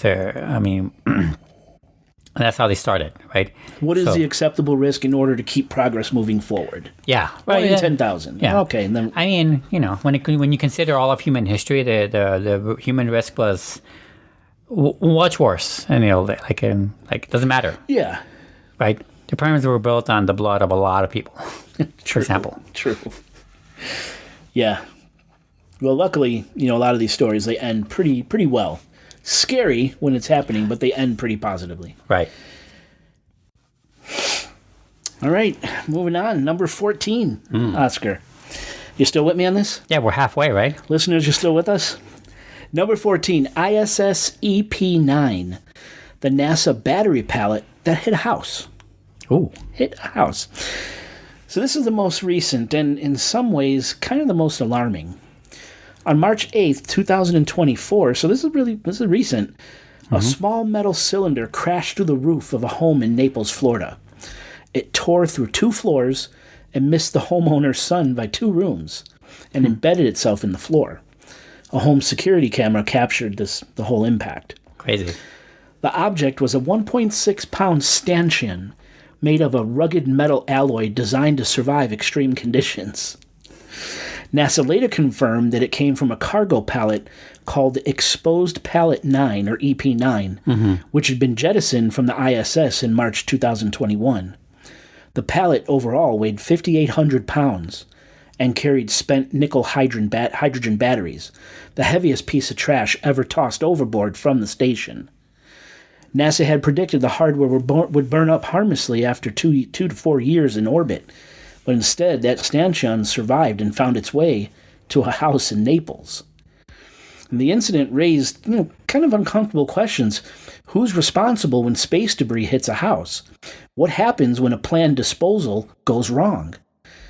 Now, under international space law, the launching state is liable for damage caused by its space objects. But NASA's a government agency, and the homeowner, Alejandro Otero, has since sued the agency for damages. Otero said he was shaking and completely in disbelief, adding, quote, "What are the chances of something landing on my house with such force to cause so much damage?" The Naples incident is now a milestone, the first space debris insurance claim in American history. NASA offered to settle the case on November 22, 2024, and the family accepted. With no confidentiality restrictions, the agency paid a total of $44,151.22 to the Oteros for their homeowners and their homeowners insurance carrier. Though modest, the settlement set a powerful precedent. When something falls from space, someone's ultimately responsible. It's a warning to spacefaring nations and a small measure of justice for a family caught in a 1 in a trillion event. Can I say that sounds like barring any psychological effects, which doesn't seem to be any, that sounds kind of probably the most reasonable sounding settlement I've ever heard. You think? I think it costs what? It's for the damages, maybe a little more. How much more can it be? Yeah. It sounds right to me. I mean, that sounds actually reasonable. It's not millions. Why do you always why does everyone want millions? Could have killed your kid. Like if it kills a kid, that's a different story. It's a different story if it kills a kid. Obviously, this is Donnie Darko style. Right. It is but that was a jet engine, though. Yeah, it was. That was a much bigger thing. Yeah. But you know what I'm saying? You don't often hear reasonable settlements. So okay. Everyone expects millions off like a punch in the face or whatever. I'm like, it's just a bar fight. Settle down. But 44,000, couple hundred and some change. 44,151.22. That's more than enough for the with extra left over for a little vacation. For your trouble. That sounds pretty good to me. Yeah, no. Right? You know what? Take it. Take the publicity. You're a little celebrity for a little while. Also that. One in a Cocktail event. story for the ages, right? Come on. For sure. That's cool. For sure. It got fixed. It's cool. No one died or got hurt. Thankfully. And there's a dog fell through the hole or something after chasing it or something. Terrible. Yeah, how much then? Would 44,000 be acceptable then if they lost a dog? Yeah. I don't know. No, I don't know how it works. But I think I would put a fireman's pole down through the hole. Sir, we gave you that money to fix your house. Right. Fuck you. That's what I would do. I wanted my fire pole. Yeah. All right, number 15. Now, this is the Mir space station, the controlled end of an era. Mir was the largest space station of its time, a 120-ton modular complex that orbited Earth for 15 years. It hosted crews from the Soviet Union, Russia, the U.S., and other nations, a symbol of Cold War cooperation turned post-Soviet endurance. But beneath the diplomatic veneer, Mir was a floating catastrophe. It had been built to only last 5 years, but was kept aloft for 3 times that long, and by the late 1990s, it was falling apart. The station suffered a catalog of crises that read like a horror novel. A fire that nearly burned through the hull, a collision that punctured a module and sent air hissing into space, computer crashes that left the station adrift, and a mysterious fungal infestation that began eating the station from the inside out. What? Yeah. Crazy. Cosmonauts, or Russian astronauts, right? Cosmonauts described Mir as, quote, someone's very old garage where there's just been stuff put away for years on end and nobody's moved it, end quote. I love that quote. It's space horror, kind of like, yeah. NASA officials privately called it an orbiting lemon. So she wasn't doing good. Shortly after dinner on February 24th, 1997, cosmonaut Alexander Lazutkin activated a solid-fuel oxygen generator in Mir's Kvant-1 module. The canister ignited, shooting a 3-foot flame across the module, with sparks and bits of molten metal flying in every direction. Dense smoke filled the station almost instantly. The flame blocked an evacuation route, so one of the 2 Soyuz escape vehicles docked... Can I please start over? Mm-hmm. From the top. Welcome to the show, everyone. They are so surprisingly paranormal. My notes say page 5 of 28, but I know that's not right. So it better not be right. All right. Shortly after dinner on February 24th, 1997, cosmonaut Alexander Lazutkin activated a solid-fuel oxygen generator in Mir's Kvant-1 module. The canister ignited, shooting a 3-foot flame across the module, with sparks and bits of molten metal flying in every direction. This is huge in space. Fire, bad. Right? This is 100%. This is a serious situation. Dense smoke filled the station almost instantly. The flame blocked the evacuation route to one of the 2 Soyuz escape vehicles docked at the station. The 6 crew members, 4 Russians, 1 American, and 1 German, put on oxygen masks and fought the fire for nearly 14 minutes. The smoke was so thick they could barely see. After the flames were extinguished, the crew spent hours clearing the toxic smoke from the station's atmosphere. 4 months later, on June 25th, 1997, Mir faced its most dramatic crisis yet. Commander Vasily... we'll just call him Commander Vasily. Okay. Russian, was remotely piloting an unmanned Progress cargo ship towards the station for a docking test. Watching a monitor and operating a pair of joysticks, he tried to coax the robot ship in for a gentle approach. But then, inexplicably, the Progress stopped responding to his commands. The cargo ship rammed the station at speed. The impact punctured the hull of the Spectre module, which contained science experiments and the sleeping quarters of the American astronaut Michael Foale. Air began hissing out of the station. The crew scrambled to seal the hatch to Spectre, but they only had seconds. In the chaos, they had to sever cables carrying power from Spectre's solar panels to the rest of the station. The loss of power was immediate and severe. Mir lost 40% of its electricity supply, forcing a shutdown of oxygen generation, water production, lighting, and research work. The collision also knocked Mir into a slow, sickening spin. The station's solar panels couldn't track the sun, so the batteries drained rapidly.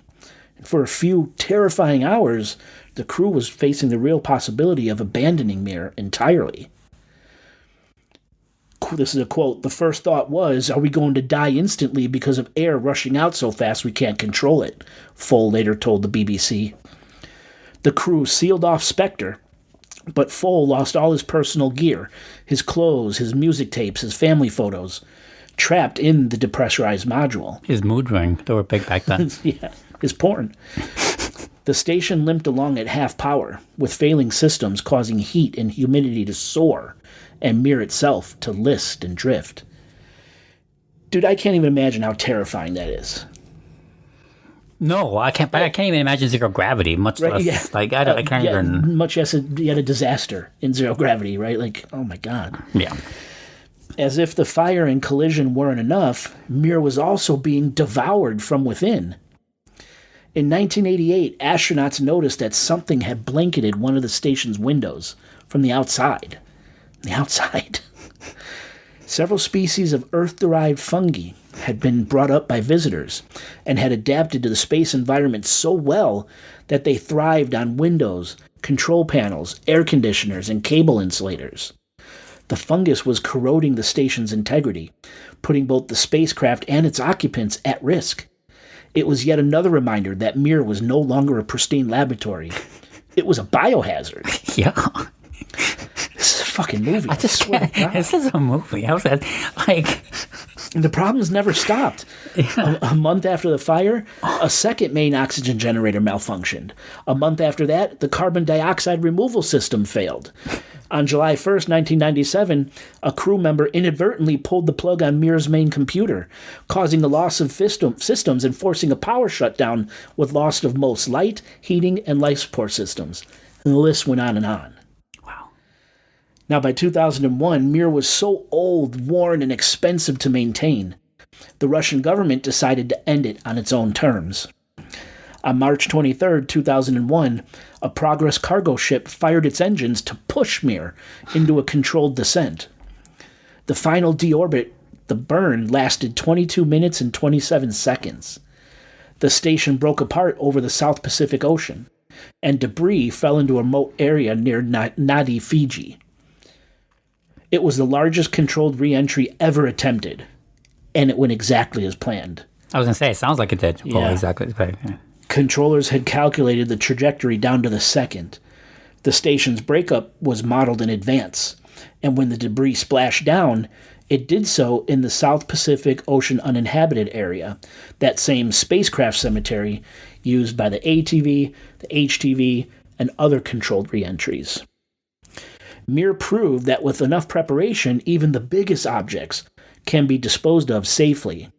A fiery goodbye to the station that had been home in space for a generation. Today, Mir's legacy lives on in the International Space Station, which was assembled partly from modules designed for Mir. And the same mold was carried over Right, the fungi. black mold. Right.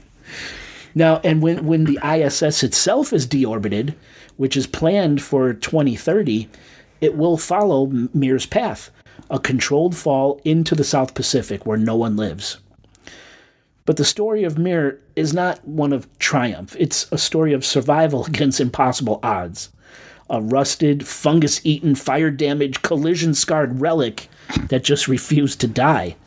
And the men and women who lived on it somehow, who also refused to die along with it. It's like my first car. Yeah, right? Excuse me. Yeah. I'm sorry, I need a drink. I've been talking so much. That first car of mine it lasted way longer than it should have. Okay. So, as you've heard throughout this episode, not everything that falls from space lands on a roof in Florida, or in a town in Argentina, or on a woman's shoulder. Most of it, the vast majority in fact, ends up in the one place on Earth where no one lives. A place so remote, so utterly empty, that its official name is the South Pacific Ocean Uninhabited Area. At its heart lies a coordinate called Point Nemo, the oceanic pole of inaccessibility, the farthest point from any landmass on the planet. It's truly the loneliest place on Earth. And it's also the world's largest spacecraft cemetery. The South Pacific Ocean Uninhabited Area is not marked by buoys or painted on nautical charts with a special symbol. It's defined by what it lacks: land, shipping lanes, and for the most part, life. If you doggy paddled or floated on your back at Point Nemo, you would experience a form of isolation almost incomprehensible. The nearest land is more than 1,616 miles away in every direction. Ducie Island, part of the Pitcairn Islands, to the north, Motu Nui, near Easter Island, to the northeast, and Maher Island off the coast of Antarctica to the south. All three uninhabited, by the way.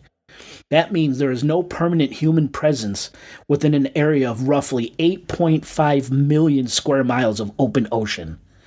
The nearest humans are often the astronauts aboard the International Space Station. I was about to say that. Orbiting 258 miles above the Earth, significantly closer than anyone at sea level.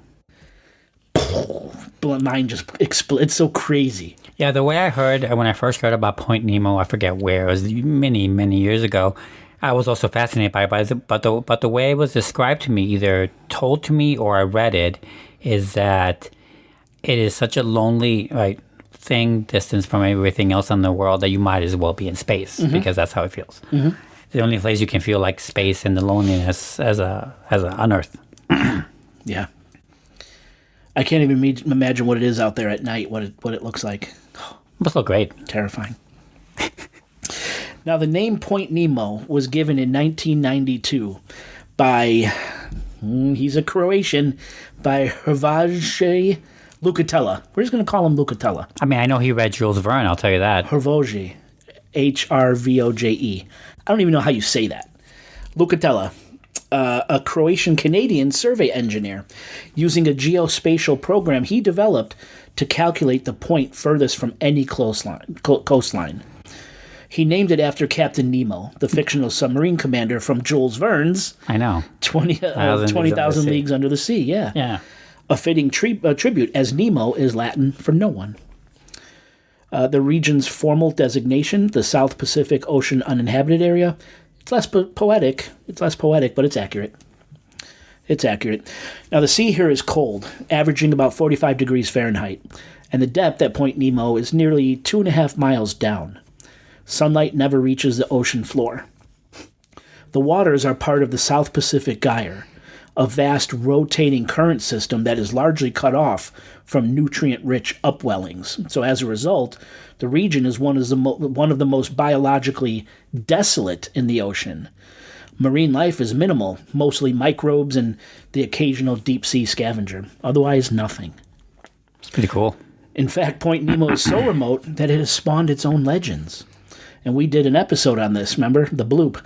So in 1997, deep-water hydrophones detected this ultra-low frequency underwater sound near the region of Point Nemo, which was called the bloop. The scientists dubbed it the bloop.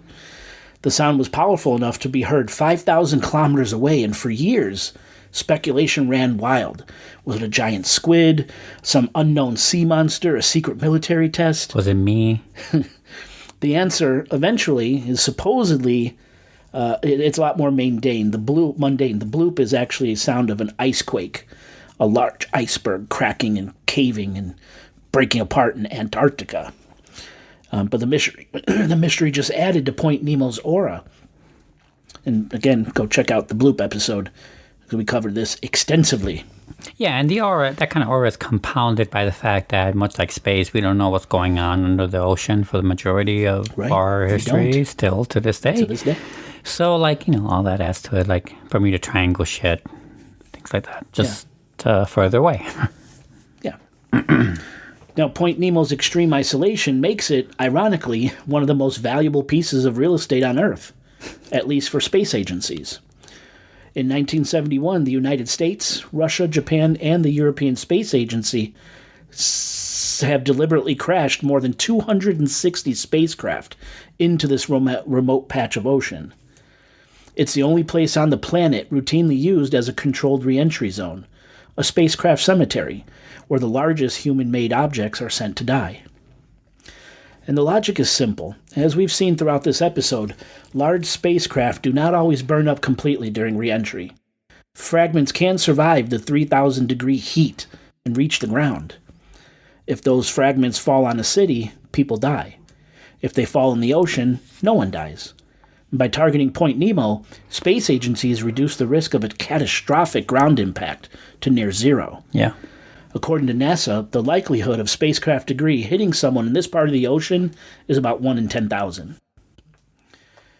Now, the first spacecraft sent to this watery grave was a Soviet rocket stage in 1971. Since then, the list of notable burials reads like a history of the space age. 6 Soviet Salyut space stations, 145 autonomous Russian supply ships, 5 European Space Agency automated transfer vehicles, 4 Japanese HTV cargo craft, and the Russian space station Mir. Even a SpaceX rocket capsule has reportedly ended its mission in these waters. And in case any of you people are thinking about salvage or doing some sightseeing, don't. None of these spacecraft are intact on the ocean floor. Re-entry is a violent, destructive process. Yeah. What reaches the bottom is a field of twisted metal, shattered composites, and metal alloys, scattered across a massive area, rather than piled neatly in one spot. So don't go there. It's a cemetery, not a museum. It's a crime scene where the victims are machines. So when the machine uprising happens, that'll be their first graveyard they can honor. Yeah, they'll go salvage pieces from there. Yeah. Right. The spacecraft cemetery is about to get its largest occupant yet. NASA plans to deorbit the International Space Station in 2030 or 2031, steering the 450-ton structure straight towards Point Nemo. The station will break apart during re-entry, but debris will splash down over. I hope they get footage of this. Oh, I do too. I do too. Sorry. It'll break apart and debris will splash down over that remote stretch of ocean. The exact timing depends on solar activity, which affects drag, but the target is fixed, the loneliest place on Earth. And for a few minutes, the loneliest place on Earth will be the brightest, lit by a fire of a falling space station. Then the water will close over, and the silence and darkness will return. And even after the ISS is gone, the cemetery will continue to fill. More cargo vehicles, more spent rocket stages, and eventually the next generation of space stations will all make the same final voyage. There's no other option. The only alternative to a controlled re-entry at Point Nemo is an uncontrolled re-entry somewhere else. And somewhere else might be your backyard. Now here's the thing. Most of the objects we talked about tonight fell into the ocean. Most of them burned up, and few horrifically. But most isn't all. Lottie Williams got tapped on the shoulder by a piece of rocket. A house in Florida got a hole in its roof. A Canadian forest got sprinkled with nuclear debris. And a Chinese rocket flew over every major city in the world, and no one could say exactly where it would land.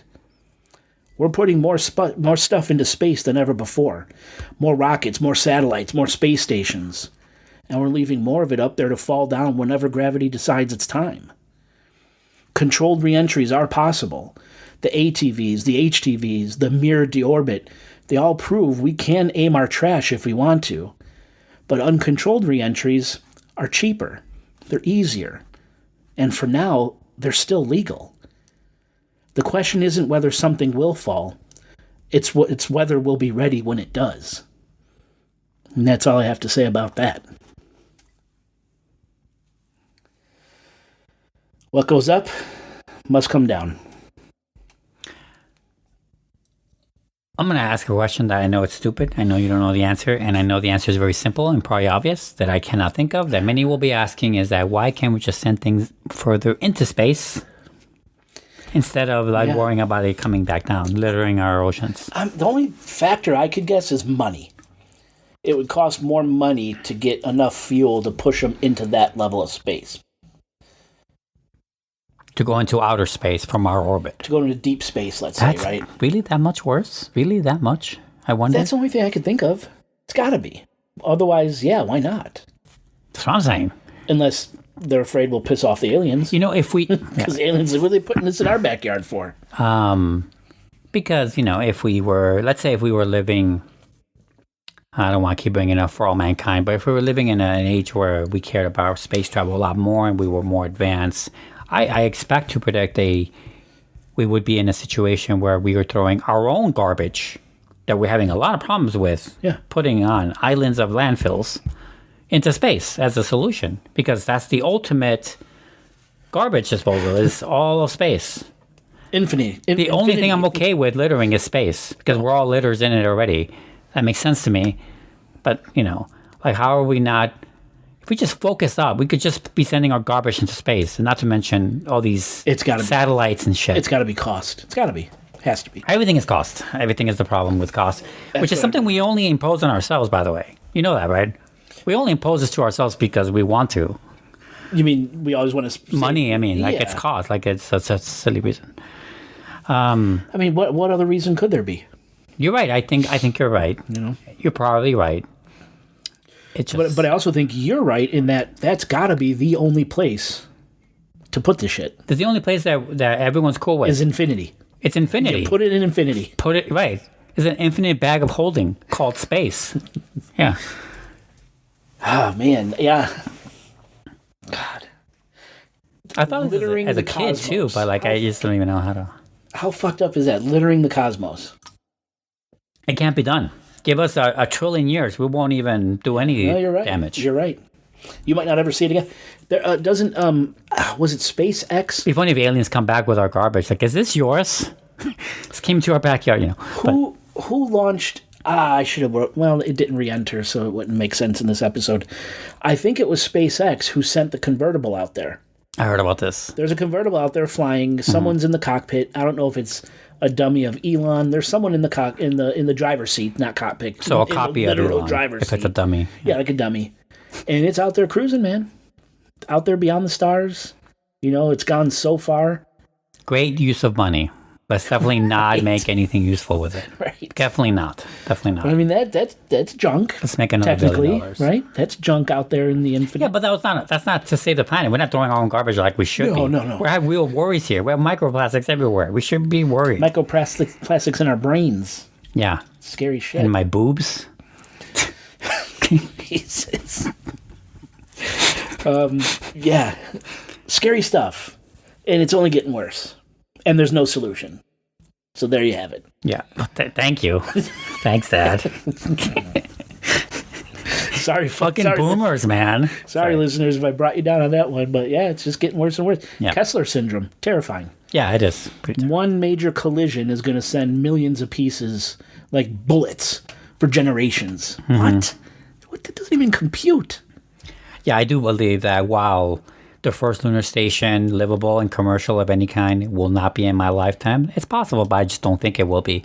I do believe that the first fatality and lawsuit as a result to falling space debris will be in my lifetime. Will happen in my lifetime. Could be. I believe that far more likely is what I'm saying. Yeah. Certainly than us going to fucking Mars. I have no hope of ever going to space, is my point. You yourself? Yeah. Oh, I don't even want to fly in a fucking airplane. No, I'm saying in the sense that, like, okay, me, myself, yes. But I mean, like, happening while I'm alive to see it.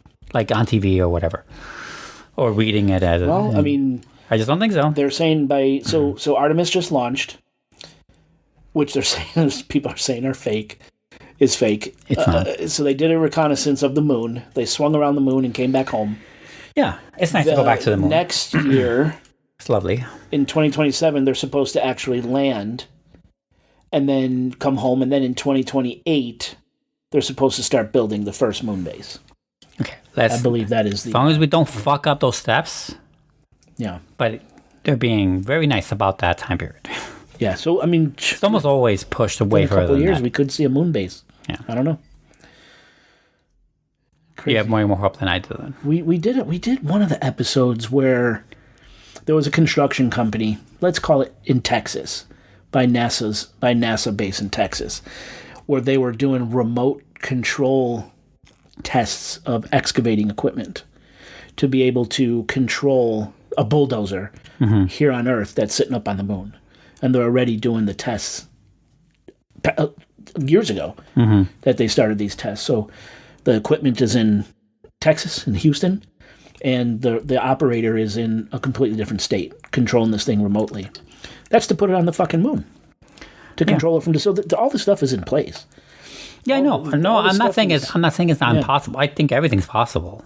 I just don't have any faith of it happening while I'm alive. Well, let's hope. I think that would be pretty interesting. And that's a commercial too. I want people to go up there. I don't want just like 5 scientists up there. I don't want to see Eat at Joe's when I look up at the moon at night. You know what I'm saying? I don't want to see a Burger King fucking sign. You don't want to see ads? I don't want to see ads. That's always going to happen, Jay. The more we let capitalism... It's going to happen. I mean, while there's capitalism running rampant, yes, it will always happen. World's best coffee. Yeah, you know that future from Black Mirror with the bicycles? I don't remember. Where they're like... I've seen them all, I just don't remember. It's the future. It's the first season. It's the future where like they're all running bikes for energy. Everyone in the world provides energy on a daily basis on those stationary bikes for exercise. What are they called? Ellipticals? Ellipticals. Thank you. No, I think it's a stationary bike. Okay, whatever. Ellipticals. And everyone has to, unless you pay for every single individual ad to be ignored, you have to watch every ad, and they all base it on your blinking. Like, so if you close your eyes, it pauses for you until you open it so you can finish it. That's horrible. Yeah.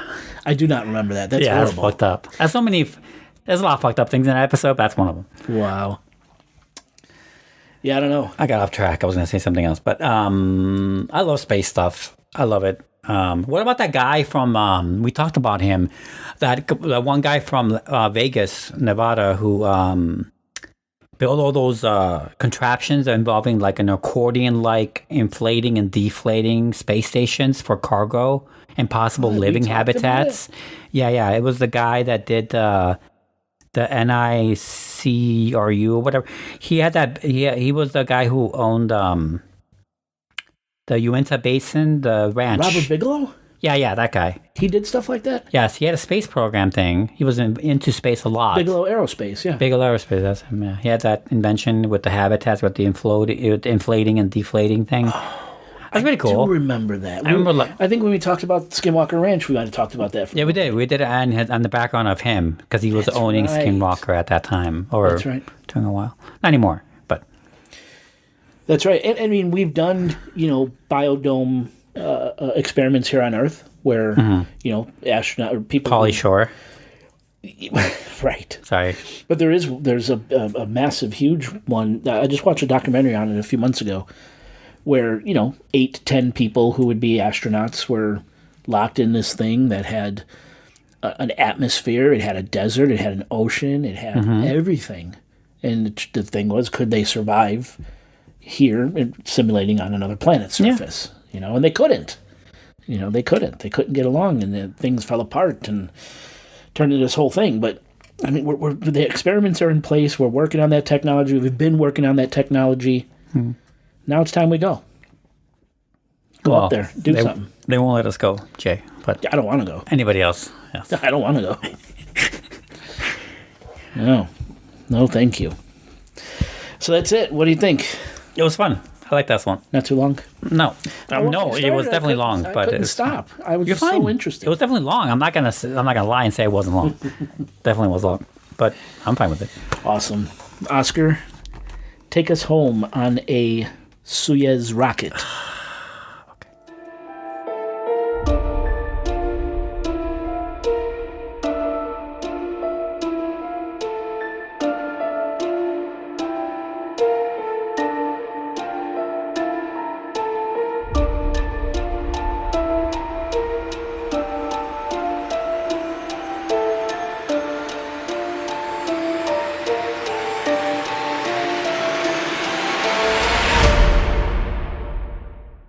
Sometimes that helps, dude. You kidding? When I have sore throats and stuff, I gargle with whiskey.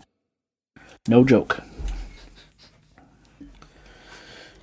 It's the old wise. I feel like it's a Wild West remedy you talk. Oh, definitely. Yeah. That's passed down generations to generations, and I think it worked. A couple weeks ago, my back tooth was really bothering me. It really hurt. Mm-hmm. So I took some whiskey and I was swishing and holding it in my mouth back there. And man, I swear to God, it made the ache go away. I'm going to show you a clip. Nope. Nope. Stop talking. Stop talking. Trying to find it. It's with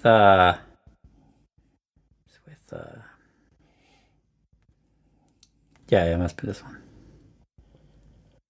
You know, there are some marvellous flu remedies now in certain remote parts of the subcontinent. Licorice root, for instance, combined with bamboo sap and a strong shot of whiskey. Ginger root also mixed with citrus peel. And a strong shot of whiskey? Yes, of course. In fact, you could throw out the ginger root and citrus peel and still be well on your way. Well on your Exactly. way. Just a whiskey. Reminds me just like that. It's exactly true. that. It's true. Lord John Marbury. Listener, oh my God. What? Listeners, welcome back to the show. Is that what you're about to say? 5-4. 5-4, 3-2. Well, and How it was. fucked up would it be if we only attracted car salesmen as our demographic? Yeah. And it was a fucked up. So I got a car. I did not go with the Tesla. Yeah, I did not tell go me. with the Tesla. I guess some of it had to do with like, man, you know, if I'm driving somewhere and someone throws a brick at my car or keys it, like I don't want to deal with this nightmare. I mean, I'm pro-shaming people into not buying a Tesla. I'm fine with it. There you go. Yeah.